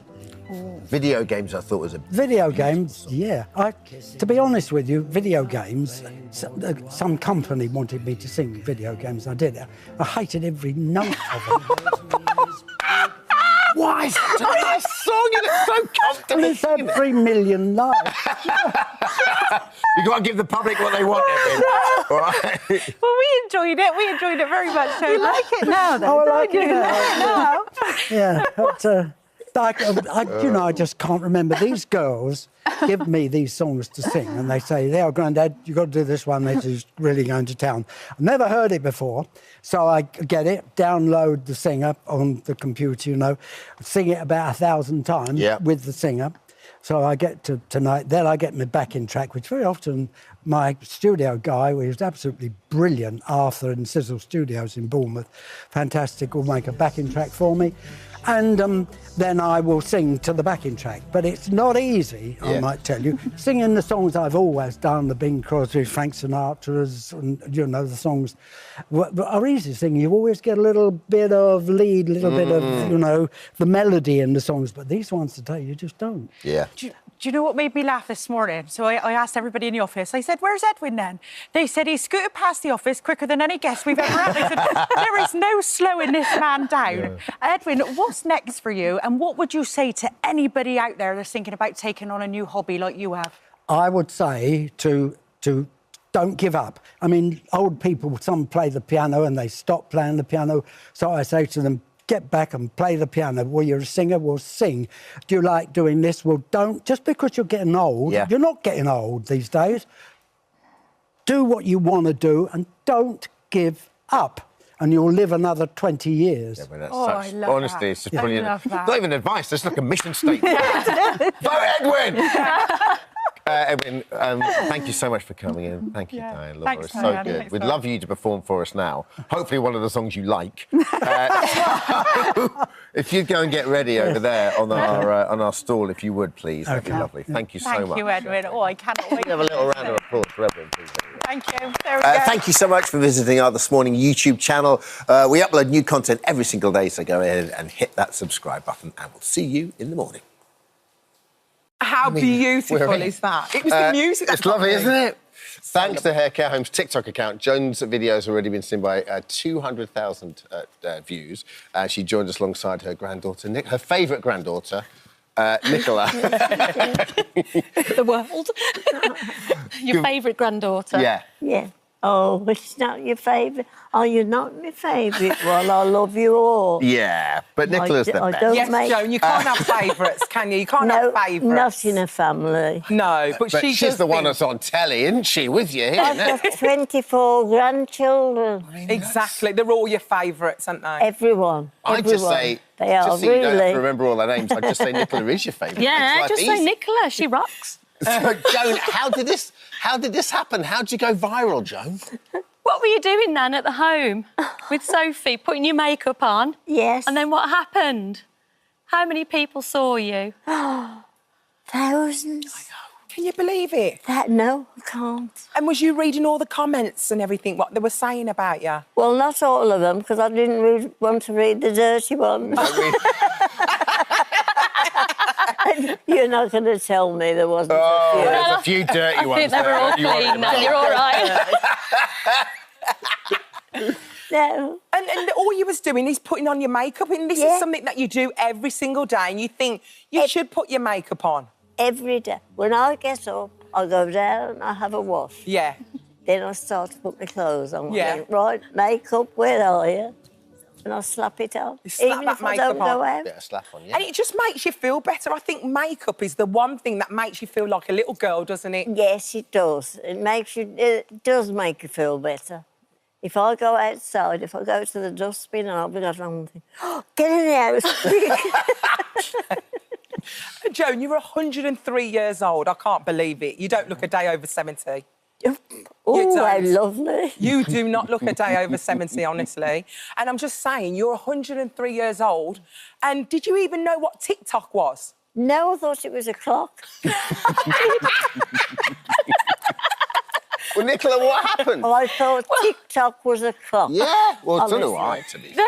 I mean, I don't know too much I never about it. knew what it But you're a viral sensation. Everybody loves you. And everyone's taking your tips now to put their makeup on. Oh, my God. I've got no tips to give you. You're just doing what you're doing, right? Yes. And they're loving it. Nicola, how did this all come about? What happened? So Nana's always put her makeup on every morning. I've never seen Nan without a makeup. No, She's you always haven't. glammed up. No. And then the one morning, lovely Sophie from Millcroft Care Home, she was there and she, I'll take a video of you, Joan. And it just went crazy. Yeah. I saw it on my Facebook page and I was like, oh, look, showing around the family, look at Nan. We were like, oh my goodness. And then when next time I visited Nan, Sophie was like, look at your Nan on TikTok. And Nan kept saying, what's going on that clock? What's going on about that clock? And the maddest thing is, you got over 200,000 She did. views. I mean, She it's probably did. We more were- than that now. It's Yeah. probably at 500,000 by now. This was on the 14th of April. You've gone viral, and all you did was put your blusher on. Yes. Next thing you know, you're getting freebies sent left, right, and centre. Everywhere, yes, everywhere. And everybody's coming on and going, ooh. Everyone's bowing. And Joan, has your technique changed at all through the years, or are you doing the same thing you did when you were... No, I just do just plod along and do the same old thing. Wonderful. And you know when you put your blusher on, do you smile to put the blusher on or not? No, I did it first, and then I thought, well, when I drop that, it might alter it. So I So don't do it you just now. put it on? Put it on, yes, and brush it off. But like you are that. beautiful, you know. I mean, you say it on the video, or was it Sophie who said it's on the video? She's beautiful. Everyone tells you how beautiful you are. Do you feel beautiful? No, I don't. Oh, Are you actually joking? You're stunning. No, I don't really. Oh, but you are, Nan. I don't know. You are. Call this upper. She loves a downer. Well, can you give us a little bit of a demonstration, Joan? Because we want to get a few tips, because obviously we're on this morning. It's a big show. People want to know your tips. Could you just go through a little bit of your routine for us? Show us your blush, And Nan, your explain rouge. everything Oh, for us. where's my mirror? Do you want me to hold your mirror? Is No, rouge I blush? can't Is it do the it. same thing? I didn't know that, but yes, it Is is. it? Stick your rouge is on, a- Nan. And Yeah. that's a blusher, isn't it? It is. Rouge is a yeah. blush. Yeah. Stick your rouge on. Was it always rouge back Do in you want the me day? to hold your mirror for you? I'll Hold your mirror. Oh, There you go. okay. There you go. Can you Thanks, see yourself? Alison. You're so stunning. There you go. I've got to So what are you doing now? What are you doing first? What have you just done? Just wipe it straight on with a sponge? Yes, just give it a wipe over, you know, and I think of always how much on there. If there isn't, you have to put some more on. Right, OK. So there's your mirror. Go on, bang it on. So you're already beautiful without it, to be fair, but you are even more beautiful with it. Need No, I'm not. I'm just an old woman. Come off it. You're not just an old just woman. an Do you old know woman. something? We're all going to be there. Well, We're hopefully, lucky. Hopefully, I will get to 100. And we're all going to die together, so it don't matter, does Exactly. it? We all go to the same place, don't Of course we, we darling? do. So just talk to me when you see me there. Without a doubt. Don't ignore you. Don't We do ignore your you. tutorials up there. I shall have my stick in the fire if you ignore Come on, put me. some on me then. Give me a little bit as well. Come on. Oh, wait a Don't minute. share the love. Wait a minute. What about me? Oh, stunning. Well done, Nan. Just flick it on. Oh, you look Flick stunning. it Let's have a on. look. That's all it Flick is. on. Come on, give me a bit then. Oh, I'm right. ready. Come on. I want a Now, little bit. Muller, don't be so hasty. All right. I can't turn All round. right, okay. Got me. Make me look beautiful. Oh, you're beautiful enough, you are. Oh, thank my you. dear. Nan, well done. Don't make me even, though.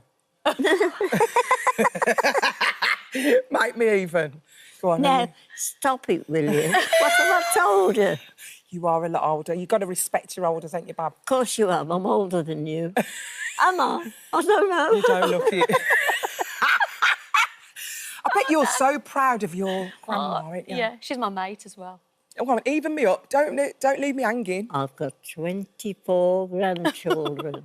Yeah. 25 now, but And she always says, I'm the best, aren't I, Nan? I'm your best friend. Joan, I've only got one cheek done, come on. I know. I've got the rest of the show to do. Did I tell you not to moan? You did. Yeah. Well, shut up then. Now, shut up and behave yourself. Thank you. Can I have a kiss? You're lovely. Oh, you are love lovely. it. I know you're only playing. You're so gorgeous. You really are. Thank you so much. Well, we got the tips. Just bang it on. Bang it on. Yes, Look, bang it on now. Look great. Oh, look good. She can do me during the break. Lovely. Joan, thank you for Joan. coming on the show. Thank you, Nicola. Thank you for having us. You look beautiful. Oh, hello. Thank you for visiting our This Morning YouTube channel. We upload tons of new content every single day. So hit the subscribe button, like all the videos, and don't miss out. We'll see you in the morning. When did it start, the bullying at school? Just the start of October. And how bad was it? Really, really bad. In what way? Well, I got pushed up against a wall and I was left lying in a park and stuff. And why were you bullied? Not actually sure. Did they ever give a reason for No. what it was? And your best friend tried to intervene, didn't she, and go and approach the bullies and say, why her? But she didn't seem to get any answers. No. Can you explain then, how does it make you feel to be bullied? Because you're a gorgeous, lovely young girl, but what does it feel like? How do they make you feel? It made me feel really left out and alone and sad. Yeah, you don't want to feel like that. And you went to the school, didn't you? You went to the head teacher's office. Yeah. And what was said in there? That she doesn't have any proof that it's happened and I have to go away and she doesn't believe me. Did you feel supported? Did you feel like you had somebody to talk to or turn to? I felt like I had no one to talk to. How does that make you feel? Sad. Yeah, really it's tough, isn't it? That is tough. You were aware that it was going on because, as we've said... I wasn't too aware at the beginning. Yeah. Until I had found some pictures in her room that she was drawing of herself. Pictures of her with knives to her throat and drawing her own gravestone. Gosh, that must be really scary. Bad. She was coming in from school crying straight into her bedroom. She just wouldn't talk to anyone. It was really isolating for her. Where do you turn as a parent? What do you do? Well, I was getting in contact with the school. They weren't really taking it seriously. I wasn't getting any replies. I didn't know what else to do. I spoke to some friends on social media, and one of my friends was on the Bikes Against Bullies UK group. She put us in touch, and the rest is history, as they say. Well, let's find out a little bit about what Bikes Against Bullies do. So how did you begin this? Where did this start? Because this is a sort of a worldwide idea that you brought to the UK. Yeah, so my children were bullied extensively for 12 months. And then last summer, I was getting support from similar organisations in America and other places. And one of the relief my children got from the bullying was to take them to motorcycle events. Right. So it just seemed to make sense just to set one up in the UK. Yeah. And from there, it's just exploded. And well, you're all volunteers. Yep. Are you a midwife? I am a midwife. Midwife, that's your job. So bike enthusiasts, they bring their bikes. There's about, I didn't realise, there's 5,000 of you up down the country, which is incredible. And so how does it work? What do you do? Because you don't rock up at the school, do you? No. So a parent or a friend will get in touch with us and let us know that there's bullying going on. We get in touch with the parents. Straight away, thanks to our partners, Bullies Out, they get qualified support for the family and the victims. And in the meantime, we see what we can do, and we organise a support event where we get bikers from the local area, we get bikers that are willing to travel long distances, and it's all about just showing the victim that as a society we don't accept it, that we're there for them, that we care. That you're not it's alone. to try and give them some confidence and give them a boost. So your day, this special day that you knew nothing about, was on your birthday? Yeah. So where were you? I was at my house. You were at your house, and then what happened? How did it all unfold? Well, my mum said I got surprised if you go outside, so we were standing there for a while. Then all the bikers came down the road. And this is it. And that makes an almighty sound. Because we can hear them outside the studio here, so look at that. And what were you thinking?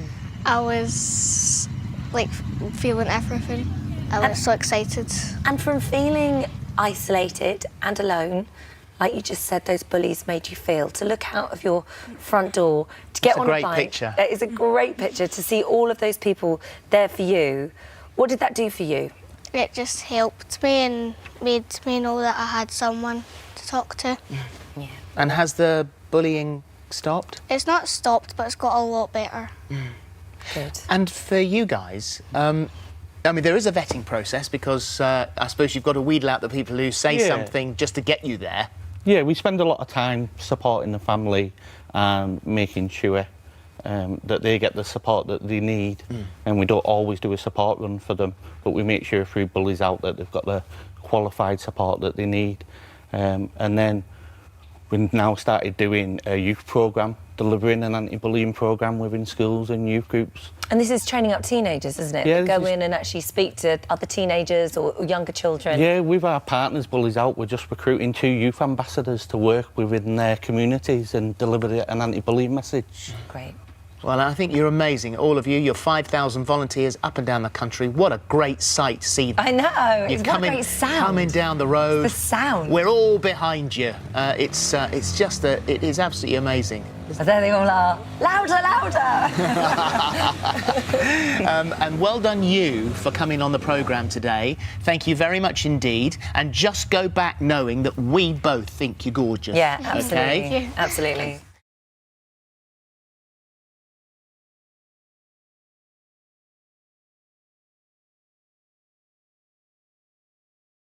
Cynthia Erivo and Ariana Grande. There's 2 best friends from Manchester making their magical Hollywood debut. Yes, 10-year-old Caris Mungole plays young Alphaba, while Hattie Ryan, she plays a munchkin. Good morning to both of you girls. Morning. Morning. Now, how long have you been mates? Because you've been mates for a very long time, haven't you? Yeah, around 7 years. Maybe, no, around 7 or 8 years. Yeah. So how did this all come about? Did you both have to audition? Did you tell each other that you was auditioning? Tell me what happened. So, I think at the time... So, first of all, we did a self-tape with us 2. Yeah. And then I think from Caris said that she got from the self-tape, I think she got it straight away.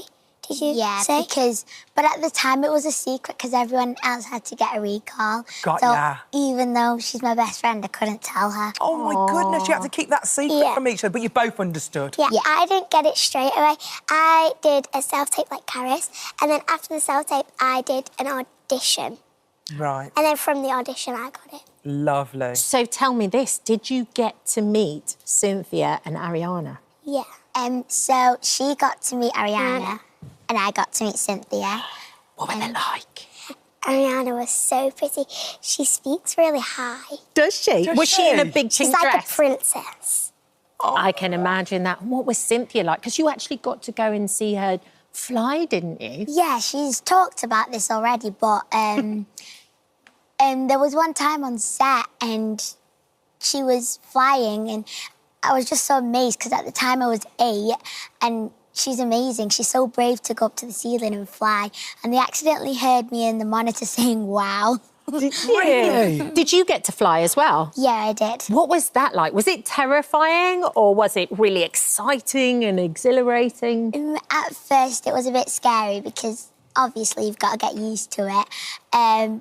But as it went on, I got used to it and it was exciting. I mean, what an experience. There you are there. Look at you playing young Alphaba. Gorgeous. And then, Hattie, you played a munchkin. Yes. Did you actually get to hold Ariana's hand? I did. But is it also true that you actually shut down production because you wasn't very well? What happened? So, one time on set, it was quite windy, and there was lots of like grit and stuff on the floor. Yeah. And it all flew up into my eyes, and I started rubbing my eyes. And when I rubbed my eyes, because I'm ginger, I started going all red. No. And I started going all red, and then I can't film because I'm all red, obviously, because I wasn't red for the rest of it. Yeah, because I wasn't red for the rest of it. So I accidentally sent everybody home. They were like, the Queen can't do it, so we have to shut down everything. Can I just say, your outfits today, very, very Giving us interesting. wicked vibes, They're giving right? me some wicked vibes. And I was just wondering, have you done that TikTok yet? You know, when they go, I'm a witch and you're it. Have you done that yet? Yeah. Have you actually filmed it yet? We have, yeah. Can you do it for us? Go on. Because it's my favourite thing ever.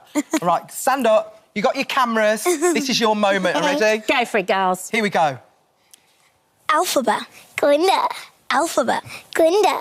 I'm a witch. And I'm a witch, but which is which? Well, here's the sitch. We were roommates back at school. Alfie's awkward. Glinda's cool. We were strangers. That's no lie. But now we're besties. Ride or die. The school we go to is called Shiz. I studied hard on every Quiz. while Glinda chases Alpha with Riz. and someday soon we'll meet the The Wiz. Green, pick, green, pick, green, pick, stop. This song's good. Kind of a bop. Please, that is amazing.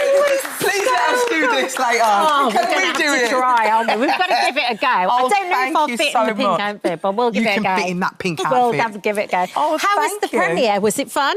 It was amazing. I got to meet so many stars that I didn't get to meet while filming. Everyone was just so lovely, and I got to do so many interviews. And they're so friendly to you as well, haven't they been so lovely? Look Yeah. how stunning you both look. Beautiful. Oh, I love that. Beautiful. Well, thank you for coming on the show today. It's been so lovely to meet you, hasn't it? Yeah, we need to go and see the film. I'm going to watch it another 10 times. Yeah. It's brilliant. Me too. It's Thank you, amazing. girls. Wicked Part 1 is out now in the cinemas. Thank you, ladies. Thank you. We can't wait for Part 2. Thank you for visiting our This Morning YouTube channel. We upload new content every day, so go ahead and hit that subscribe button so you don't miss out. And we'll see you in the morning. With us now, still together, incredibly. We are. This is what we like to see. Oh, my word. Do you know what I love about the show and you guys on it? You know, when people are travelling and they send the Instagram photographs and beaches, but actually the reality of travel, when you're really travelling, a lot of it's really hard work, isn't it? Oh, 100%, It is. yeah. Travelling in this way, it's very unique, but it's so hard, and we really just felt that. Yeah. It was a lot of pressure, just having the race kind of in your mind all the time, but also trying to enjoy it as well. So Yeah, it's a new experience. The furthest we've been is we've never gone outside Europe really. So obviously to go to a place like China and experience that, it was a lot to take in. Obviously with no phone, it was a challenge, which I didn't think we could have done, but after doing it, I'm very proud of us. And what made you sign up for the show? Because this is the challenge of a lifetime, and like you say, this was like your first proper trip together, and they say that it could be a make or break scenario for a young couple because you're literally isolated, you're together, there's no rest, you've got that pressure of knowing it's a race, no contact, no budget. Like, what was appealing at the time? I know. That's what we were saying the whole time, is it will make or break us, but it was kind of like a reason to do it, to see if we can get through it. It was more my mum's idea initially. She thought it'd be good for me to try and apply with my brother, but I thought there'd be more benefits in doing it with Finn, to be honest. We wanted to travel, we wanted to experience new things, and obviously doing it at this age as well, it's just like we've just started off, so... I bet you regret that now, though. Absolutely not. Couldn't make a decision, could No. I? What to do? Sorry, how old are you again? Remind us. So we're now 20 and 19, but at the time we were 18. I mean, it is young to go off on a It challenge. is. It's It so is. brilliant and so brave of you. And of course, the big challenge there is the budget, right? So just remind everyone at home, you don't have lashings of cash. No, it was the lowest budget of all Race Across the World. It was the lowest So, it's yeah. ever been. £1,140 each to last us the whole time. That's travel, food, accommodation, experiences, everything included in that budget. So, And I can't budget, I'll be honest. well, I for people who haven't really needed to budget, because we've just got our Yeah. parents to do it, Yeah. it's something Because really you're a new. 19-year-old boy. Exactly. How do you prepare for something like that in terms, I suppose, all of it, mentally, missing home, budgeting. Like, how do you prepare to take on a challenge like this? I don't think you can prepare. I think what we did was just more fitness-based. Right. If you're holding a bag, you need to get from places. It's a lot of walking and carrying a bag, but obviously we didn't know where we were going, so you can't really learn a new language, although I actually did start learning. I'd learnt Mandarin for one lesson and I couldn't do it. I just stopped. I wish I kept Should have with stuck to it now, yeah. She was learning Spanish. I wouldn't have thought you'd be fluent after one day. Yeah, exactly. But you were learning Spanish, wouldn't have helped. But... Yeah, you're not getting a Duolingo record. No, absolutely not. Should have stuck to it. Talk to us about, because when we watch at home, we get the map of where everyone is and trying to get to the next checkpoint. You're not aware of where anyone else is. What's the stress of the actual race? The unknown. That's it, yeah. It was a lot of stress for you because she's just plans. So she was trying to plan their routes and where they were. So she spent her head in a notebook trying to figure out where they were, what they were doing, which you just can't do. It's so stressful because you're trying to just focus on yourself, but you're also kind of thinking about where everyone else is, and you have no idea. So the thought of like falling behind, and that really stressed me out. I'm so competitive, and I just couldn't give it a rest. If one thing goes wrong for us, all you can think about is, the other teams are ahead now. Yeah. They've probably already arrived. So it was hard to balance it. It's so unpredictable. Things go wrong for everyone, but we just don't realise that. Yeah, of course, and you don't know. And like you say, it's not knowing if someone's, close to you there. You've got to look over your shoulder. You can't. It's not just going away and travelling and it's a bit of a rest and you're exploring. That race element is very, very present, isn't it? How travelling under pressure can be quite the test on a relationship, I could only imagine. I mean, I'm sure my husband would be absolutely sick of me in this scenario. I mean, he's glad when he gets through airport security with you, isn't he? He is. That's always a tick.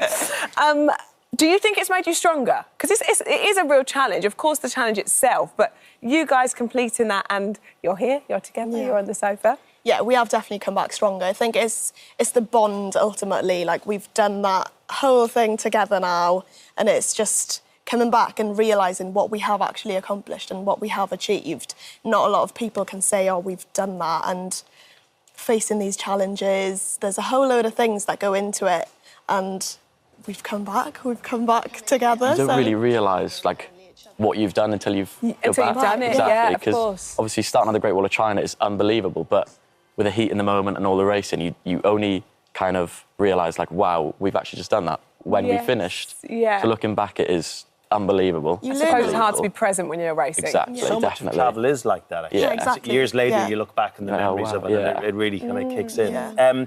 You had the added challenge of diabetes, which must have been difficult when you got into like far-reaching kind of corners of the world. Yeah, well, I mean, I've never really had to travel with my diabetes before. It was something new that I was diagnosed with. Yeah, so it was hard, wasn't it? I mean, the new foods, new cultures, the heat can bring it down, stress. It was so much things to balance that.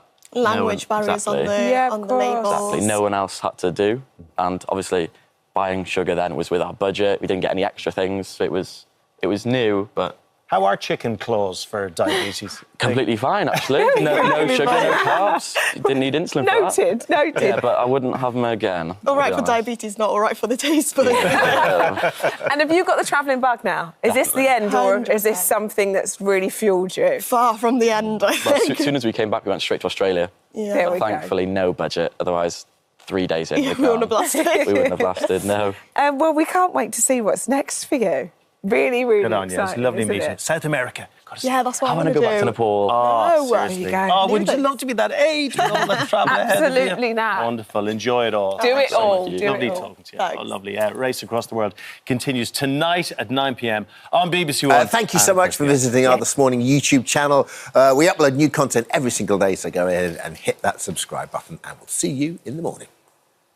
Now, the scenes of violence across the country over the last few days have been incredibly difficult to watch. But those pictures just tell one side of the story, and they haven't really shown you the incredible response of locals out there, young and old, from all different parts of the community, because they've come together, brushes, shovels in hand, and they're cleaning up and repairing damage caused in their communities. Incredible work, Josie, being done. And joining us now are two men who have been doing their bit in their neighbourhoods and helping out in any which way they can.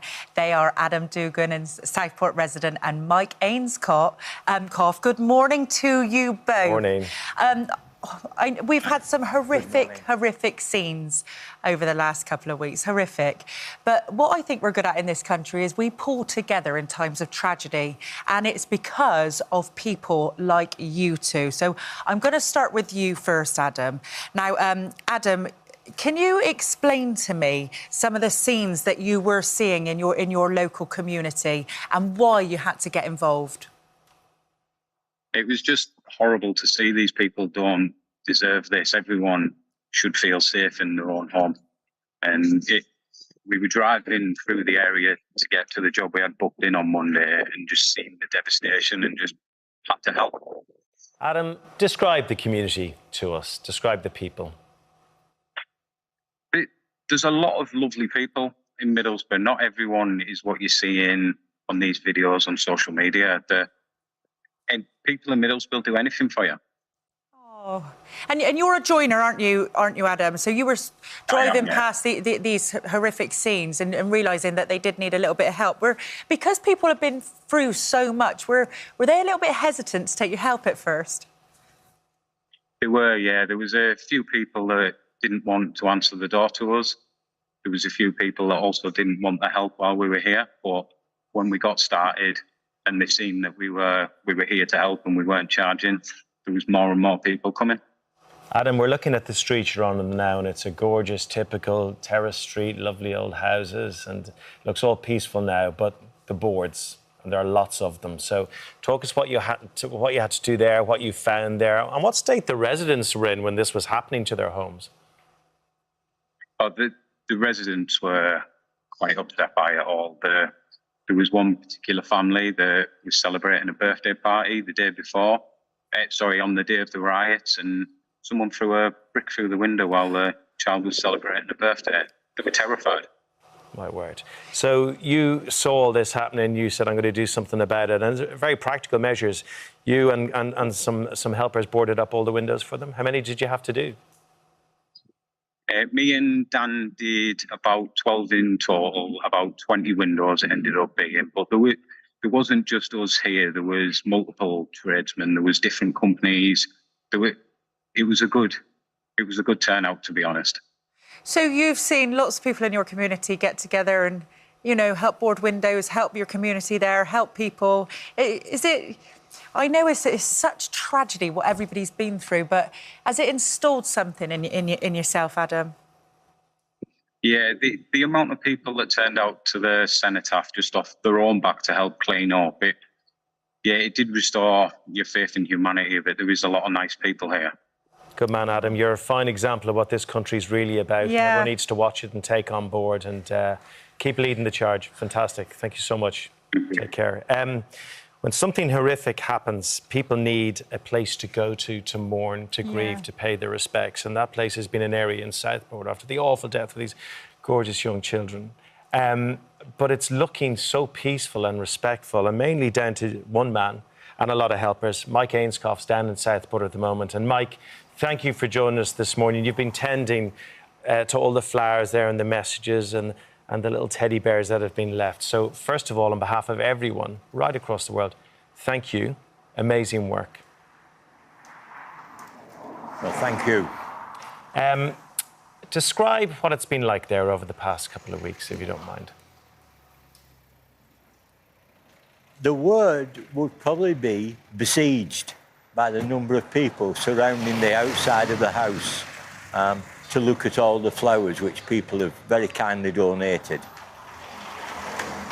And Mike, you saw all these flowers being laid and you had to do something about them, didn't you? So what have you been doing with all the flowers that have been laid out quite near to your house, actually? I couldn't bear the thought of flowers standing against the wall, not in water. So I brought out a bucket. I subsequently brought out about 5 or 6 buckets. Then neighbours brought things to stand flowers in.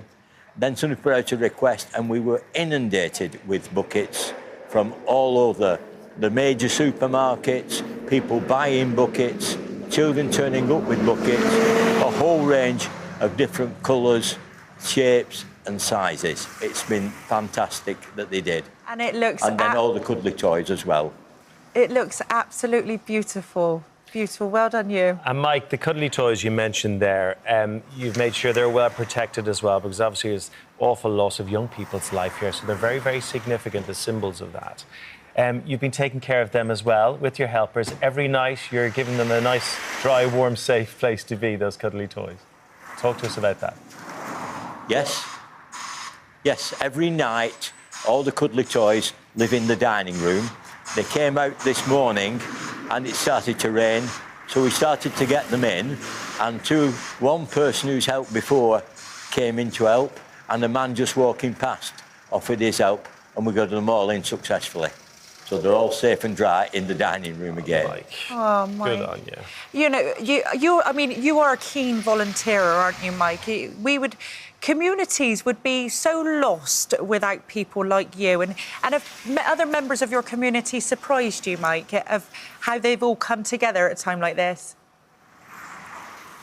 A lot of people are pulling together. Here, the best symbol was probably to do with the riot which followed. And it was like an army walking down this road, carrying shovels and brushes for another 200 yards to go and help out and tidy up after the riot which took place, basically. And we've had super help from the police. They operate a barrier here. Mike, you've provided this amazing and very important focal point for the community as they try to heal from this awful tragedy. So what have you seen? How are the community dealing with things at the moment? A variety, you see. Young children, we did in fact open up the garden so children could walk round and see all the cuddly toys. That's helping some of the children. And from adults' point of view, a lot of ladies will cry. Men will clamp their mouth closed. They will not talk because they know they will be affected emotionally by it, which they are. And as one grandfather termed it, how do I explain this to my grandchildren? Mike, thank you. Thank you for everything that you're doing there. And Adam, thank you for everything that you're doing there. You know, at times like this, when people like you pull together, it does, like, as you said, Adam, restore your faith in humanity. And again, thank you to all the other members of the community that have been there, out with their shovels, out with their tools, helping to put all the pieces together. It's very moving, isn't it? Thank you for visiting our This Morning YouTube channel. Now, we upload new content every day, so go ahead and hit that subscribe button so you don't miss out. And we'll see you in the morning. Oh, I can't wait to see this book now. Well, keeping the tradition alive, we're joined now by stars from the Ripley's Believe It or Not 2025. Mike Foley, a dentist based in Florida who was literally can pull cars with his teeth. Saw him, right? And the world's most flexible girl, Liberty Barrows from Peterborough. Hey. Morning to both of you. Morning. Morning. Mike, we'll start with you because when I read my notes, the first thing I got was his fascination started when he used to collect shark teeth on the beach. I get that. I love sharks. But that wouldn't necessarily lead me to doing that. So how did you go from collecting sharks? Because you grew up in Florida, right? I grew up in Florida. Yeah. But I'm terribly sorry about your bird. Oh, don't worry. I'm just happy it's the only thing that broke. Don't worry. I'm sure we got another 6 out of the back. You mean Swifty? The bird was reacting. We've got replacements. Don't worry. Good. But I've been collecting my whole life, and that's actually what brought me to this. I've been collecting shark's teeth since I was a child. I used to find them on the beach in Florida. Yeah. And my collection started initially with fossils. After a few years, my collection evolved into more oddities, but also circus-related objects. Florida's got an amazing circus history. A lot of the performers would spend their winters in an area of Florida called Gibsonton, which is about 20 minutes from where I live. Yeah. The rich circus owners would spend their winters in Sarasota. That's where they've got the beautiful Ringling Museum and his big, beautiful estate. And so I started collecting circus-related objects as well. And one of the objects that I won at an auction was a mouthpiece that looks very similar to mine. It was about 100 years old, and it was a mouthpiece that a trapeze artist would hang. I remember from her when you teeth. see trapeze artists holding that. And so that act is called the iron jaw or the human butterfly, because sometimes they would hang from their teeth and they would flap their arms to really demonstrate that they're not holding on to anything except with their teeth. And so when I saw that mouthpiece, I thought this is quite simple and maybe, crude. With my dental training and my expertise, I could probably fabricate something that's a bit safer. And so I did. But then... I get that, but then, like, when you first start, how do you work out that your teeth... I know your teeth are bones and they're strong, but how do you work out that they're not going to fall out or you're not going to hurt yourself? He's a dentist, Babby. He knows whether the... I mean, with my training and with kind of the principles I use to manufacture this with, I felt confident that my teeth would be able to so is it handle in your neck and your shoulders? That does seem to be the part that I notice is the most uncomfortable. My teeth feel great. I hardly feel any discomfort with my teeth at all. But I noticed that my neck, you know, that's sort of the connecting point as well to the rest of your body. And that's where it hurts. And that's where I noticed the strain. But I'm not the biggest person. Maybe I need to just... Yeah, you need to get in the gym, do some neck movements. You do a bit of neck. A little bit of neck, but not like that. Tell me, why did you progress to a car? Because you didn't like work up to a car, did you? You just thought, you know what, I'm going to pull my car. So with my original mouthpiece, my first thought was to recreate what the trapeze artist did. So I connected it to my children's swing in the backyard. Yeah. And I had a stool underneath it, and I climbed up and I was biting on it. And this is your kids going around. At the exact moment my wife came home from picking her kids up from school. And so she catches me mid-act and she says, "What are you doing?" She sees a rope hanging from the tree and I'm on a stool and I'm hooking this as she's concerned. And I said, "I'm going to hang from my teeth." And she says, "You're not going to be able to do that for 2 seconds." And I said, "I've already looked it up. The world record's 7 minutes." And so as I was attempting it, I realized very quickly that my teeth could handle it, but my neck wasn't quite where it needed to be to hang my full body weight. Because truly the trick, I think, is to be a small person, right? A lot of the circus performers weigh 90, maybe 100 pounds. I'm like about 160. And so I could tell I was putting about 100 pounds of pressure on the appliance before it got uncomfortable. And I'm a practicing dentist. I was doing fillings this Wednesday.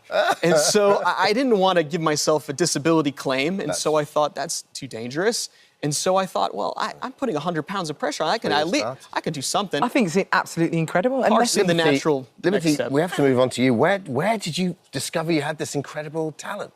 Well, what's weird is I was actually never flexible when I was younger at all. I wasn't flexible at all. I would try and do things like dance, gymnastics, or anything athletic. Yeah. And somehow every time I would just end up with my face in the floor. I'd literally crumble like a cookie. I heard we have Rihanna to thank for this. I was Is not that right? good. Rihanna's the reason, Umbrella? Yeah, it's coming up. So basically, I had a breathing difficulty, so I actually couldn't do a lot of things. Yeah. Like I'd sound a bit funny when I talked and everything.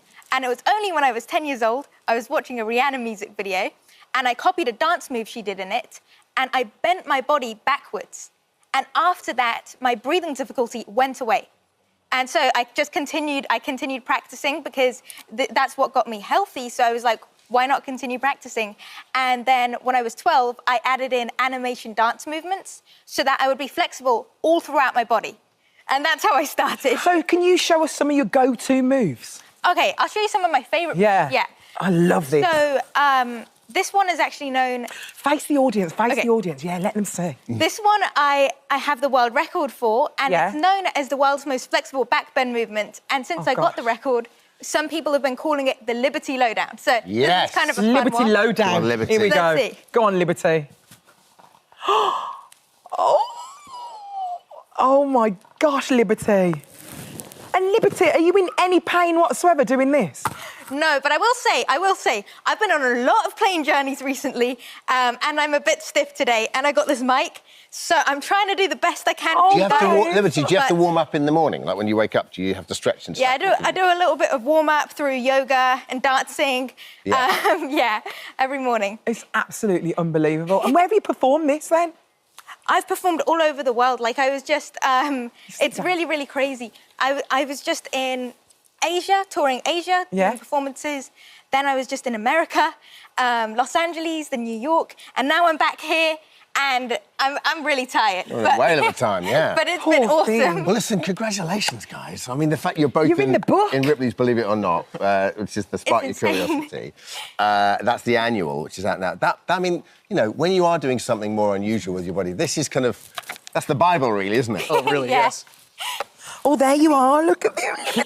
How does it feel to be in the book? Hey, that's this morning right there. Is it? Yeah, look. This one? This one right here. Oh, yeah. Oh, wow. Yeah, I wrote that I did that record right here, right in the studio. Did you? Yeah, it was amazing. Unbelievable. And there's you, Mike. There you go. Your next year's picture, Mike, can be you killing our bird and bringing it back. Thank you so much for joining us, Liberty and Mike. Thank you so much. Thank you so much for visiting our This Morning YouTube channel. We upload new content every single day, so go ahead and hit that subscribe button, and we'll see you in the morning. Your dream to set up this boutique, how did that then translate into a TV show? How did the reputation spread? Well, can I just say we're from Essex, so they heard us first. Gotcha. Yes, so Okay. very topical. We made a documentary with a TV company about 3 years ago, and we've always stayed in contact. And it was from there, really, an idea that was just an idea. And now where it did is. the germ of that idea come from? Was it buying your own wedding dress? Was it listening to other people saying, I can't find anything? It was going shopping with somebody for a wedding dress, sort of 20 years after I first got married, and things hadn't changed. Everything was a size 10, 12, 14 if you were lucky. Personal experiences as well. So what was your experience of buying your own wedding dress? My wedding dress shopping experience was horrendous. There was nothing in my size. I couldn't go into a shop and just pull out whatever I wanted to pull Alison, out. why is that? Why is that? Why are shops so limited on their sizes? It's a tricky one. The thing is, there's so much politics around in it, and you know you have to buy minimums from collections and things. So you have to commit yourself to a lot of money, and this economic climate doesn't allow you to just willy-nilly buy. Especially if you're a small boutique and you're trying to cater for all needs. Yeah, so we don't do all the needs, we just do the bigger needs. But Jo, you talk about the fat girl mentality. What is the fat girl mentality? See, you wouldn't understand it, Amy, I because would. you're I've not a got, fat girl. just see, it'd probably translate to blokes equally. I think it's just the way, as a fat person, you see life differently. Life is different. You have to think about things you wouldn't if you were a thin person. Turnstiles, big no-no. Yeah. Booths in restaurants. Because you've lost a lot of weight, Jo. I have lost a lot of weight. What size were you and what are you now, then? I was about a 36, so big, and now I'm about 14. Yeah. I'm interested in more of these things like seat belts on planes. Yeah, so absolutely. It's the orange walk of shame. Yeah. Oh. Needing 2 seats. So the good thing is, when these women come to see you, you understand the way they think. Oh, there isn't anything that they can say to us that we haven't experienced But if ourselves. they- And I think the thing is with me and Jo, we won't tell a bride, we'll let them see for We'll themselves. show the bride. So, and they can then make that decision themselves. If they don't, then we kind of do have subtle ways of suggesting other things. Can be a bit outspoken sometimes. But it's interesting, even reading about the two of you, you say all the time fat girls and fat brides and fat... Because for the rest of us, you know, that word has become controversial now. People say curvy and the larger lady. And you seem... It might seem a bit brutal using that word. Why do you use it? Because we are. That's what we are. We're fat girls. We're fat girls. We don't dress it up. We are what we are, and it's a word that we use because... We use all the time. Because that's what we are. And what... You know, when people say, oh, you know, plus size and curvy, do you know what? Don't beat around the bush. Say what you mean. And we say what we mean, and that is we are Jo and Al from the Fat You Shack. also want to be stylish, and you're very aware of being stylish. Because you're big doesn't mean that you have to leave style at the door. You're very conscious of that. Being from Essex as well, of course, you like your style. Yeah, we do. Yeah. And what were the options like compared to when you said you first got married to what you can offer a larger bride now? The difference in style? I think that we're really lucky the collections that we hold. There's a bit of everything in there, isn't there? It must be a lovely feeling because we all know we've all been with friends when they're choosing their wedding dress, and it's very emotional, isn't it? Oh, we cry every day. Oh, we're always crying. We cry every day. And what about getting invited to weddings? All the time. Yeah, all the time. You can't go to all the weddings, can you? You never get any work done. Well, yeah, there you know, is we that. do try, but no, I mean, generally speaking, weddings are on the weekend, which is our busiest time. But, you know, there's been a few that we've been to as guests, and then obviously we do a dressing on the day service. So sometimes we go to work to dress the bride and see them off down the aisle. And, you know, because some dresses are quite complicated, aren't they, with lacing and buttons?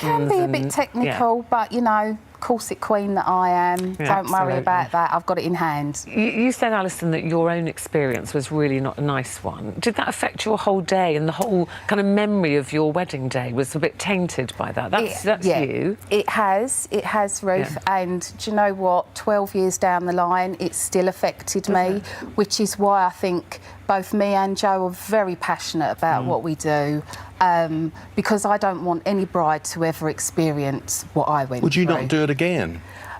If the time's right, I would do it again. You'd have the right dress It would this have time. to be a spectacular dress. Yes. Yeah, it would have to tick all the boxes for me.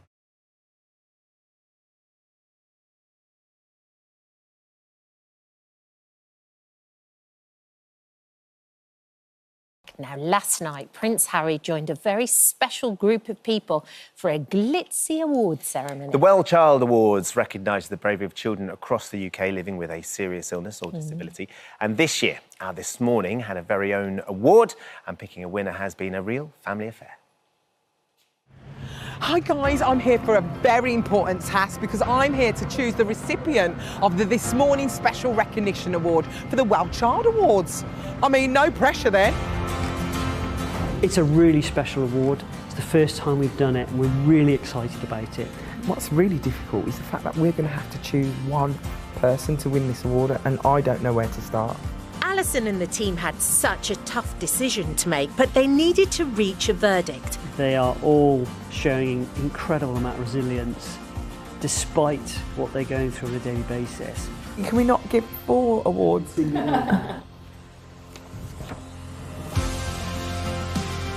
I think we've decided. It's that one. Well done, guys. Well done. Out of all the worthy nominees, one young man really stood out.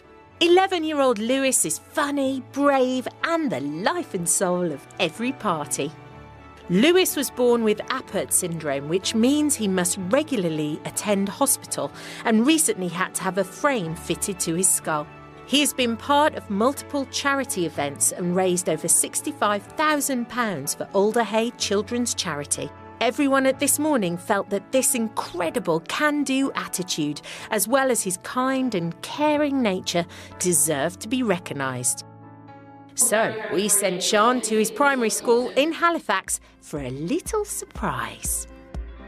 Now, the camera crew are in his lesson right now. He thinks they're there to film his teachers. Little does he know we are about to surprise him. Oh, I love things like this. Follow me.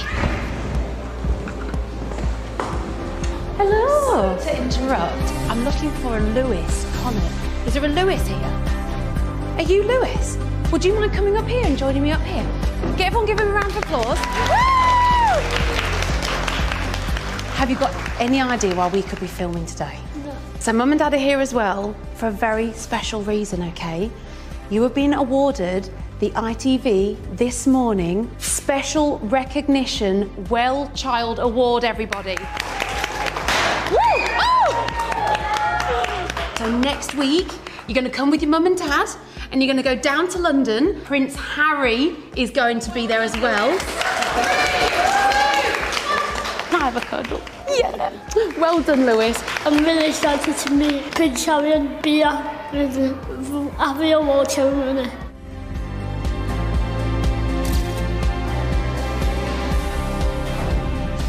Well done, Shan. Isn't that a great photograph? Look at all the smiling faces swamping their pal Lewis. Good stuff. Right, this is the red stroke purple carpet, and all the celebs and Lewis and his buddies are going to walk along here, as will Prince Harry. But as we speak, they are in a secret room somewhere. I think we better track him down, don't you? Tell me everything. Everything. Don't leave out any details. What happened? I went in there and told Prince Harry. And did you ask him any questions? No. You didn't? Were you scared? Yeah. Yeah, I know. He's tall, isn't he? Yeah. I know. Did he shake your hand? Yeah. Yeah. Show me what kind of handshake it was. Was it like a real strong one? Yeah. Yeah. Were you tempted to give him one of these? No? I saw a bag you had in your hand. Were they Bradford City jerseys? No. They were Ollie and Ellie from Alderhay. Did you give them to him? Yeah. For his children? They said that's amazing. I'm so excited for you today. You have a brilliant time, won't you? Well, the red carpet is absolutely buzzing. Lewis is ready, but I gotta get ready too, because I have a very, very important job. He's just such a fantastic kid. I can't wait for you to meet him. Would you please welcome on stage the winner of the ITV This Morning Special Recognition Award, the brilliant Lewis Collins. I'm going to put it on myself in my bedroom. Feel really proud of myself and it is the best day ever.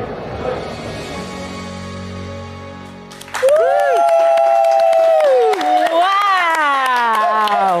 Oh, Lewis, what a night. The award is there. How was last night? It was amazing. Was it? What time did you get to bed? 20 past midnight. 20 past midnight! Yeah, you don't turn into a pumpkin. I normally turn into a pumpkin after 12. Donna, you must be so proud. Oh, we are, yeah. We're really proud of Lewis and all of the family and everything that everyone does to help us on the way. It's an extraordinary place, Alderhay. I have first-hand experience because my friend George raised a load of money for his little brother years ago, and they are incredible, aren't they? It's a wonderful facility. Oh, it's amazing. It doesn't feel like a hospital. We're really lucky. We've got a great team, haven't we? A craniofacial team who look after us, and everyone's lovely. Everyone who works there, from the ladies who work in the canteen to the charity office, all the way up to the surgeons. Yeah, I love it. Very special place. So, tell me, what was Prince Harry like?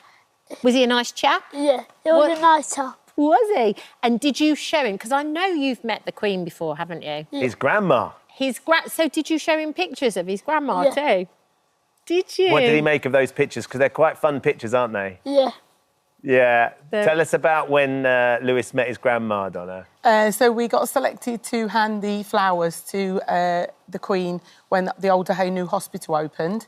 Everything was going fine, wasn't it? Yeah. And then at the last minute, all the cameras took a picture. And literally, Lewis burst out crying. What did Prince Harry say when he saw that picture of you giving some flowers to his gran? He said, "That's my grandma." Oh, so cool. She looks absolutely amazing. What we know is you love your cricket. You are a massive cricket fan. How amazing was it to be on the table with Johnny Bairstow yesterday? It was really good. Yeah. Tell us a little bit about his love of cricket, Donna. So Lewis plays cricket. He plays for our local cricket club. You won the league this year, didn't you? Yeah. Congratulations. Wow. But he loves watching it, playing it, and that's his first thing that he asks to do once he's well after a surgery. When can I play cricket again? When can I play cricket? And he obviously he faces all these obstacles really bravely and brilliantly, but you're also raising so much money as well, over £80,000. What's your next plan? So what's next? In November we start charity night, and next spring we're climbing Snowdon. Oh wow! You're climbing Snowdon. Are you in training already? So Lewis has got double foot surgery coming up in November, so we can't do it till after then. And then after then, Lewis is adamant he wants to climb Snowdon. Wow, that's amazing. And I've heard you've got something for us as well this morning, do you? Yeah. Is this right? Wow. What, is this an invitation to climb Snowdon? I'm not sure I could do that, Lewis. Let's have a look. Oh, a great big thank you. Lewis, that's lovely. That is absolutely lovely. Thank you so much. We are thrilled to bits Yeah. to have you on the show today. Well done for everything that you're doing. Keep being you, Lewis, because it's a really special, infectious energy that you have. Thank you, Donna, for coming in. Thank you. You can get some sleep now. Yeah. Thank you for visiting our This Morning YouTube channel. We upload tons of new content every single day. So hit the subscribe button, like all the videos, and don't miss out. We'll see you in the morning. Now, I first met our next guest about 5 years ago. We were both about 12. I had the honour of presenting him with the Pride of Sport Award for Fundraiser of the Year. He was just 10 years old. Alfie's since grown quite a bit, but has continued to work tirelessly to help others, and here he is now today. Here he is. After Alfie's dad, Keith, sadly took his own life in 2017, Alfie and his mum, Alison, found themselves without support. So in a bid to help other families in the same tragic situation, they set up Alfie Squad. Now, the organisation has since helped countless other children just like Alfie, and they join us today as they prepare to roll out their amazing work nationwide. It's so lovely to see you both. I can't believe that was 5 years ago. Does that bring back a few memories, Alf? Yeah, it was good. Really good events, and I loved it. It was an amazing event, and I think the thing for me is I'm not surprised at all that Alfie Squad is still thriving and flourishing. I'm thrilled that it's going to go nationwide as well, and more people are going to benefit from the hard work that the two of you have put in and the whole team behind it as well. I think the thing that's really, really compelling is it came from such a tough place for you, Alfie, and for you, Alison, as well. Take me back to that time. What do you remember? Because you were only a young lad at the time when, sadly, your dad took his own life. Yeah, I was only 8, so I can't really remember too much. I just remember feeling really alone and really isolated. I felt like I was the only person in the world who'd lost someone, let alone someone so close to me, to suicide. It's something that's so... It's not unique by any means, but it's not spoken about much, especially like losing a parent. With Alfie's squad, we don't just deal with people who've lost a parent, but anyone. And so I do just remember feeling alone, and like I didn't really have many people to talk to, because like I had a class full of friends, and then I had my family who all understood, but my mates didn't. But I can't really expect much from 9-year-olds. Yeah, of course. But I had my family, but I didn't feel like I had anyone my own age or someone who could experience it exactly. Like, I'm an only child. I didn't know who to turn to, really. And you said you felt guilty as well because your dad was having mental health issues, and you felt guilty that you hadn't noticed, that you hadn't helped him or stopped him. Yeah. Afterwards, like, when I found out what actually happened, I blamed myself massively. I thought that if I had been a better son, then it wouldn't have happened and my dad wouldn't have done it.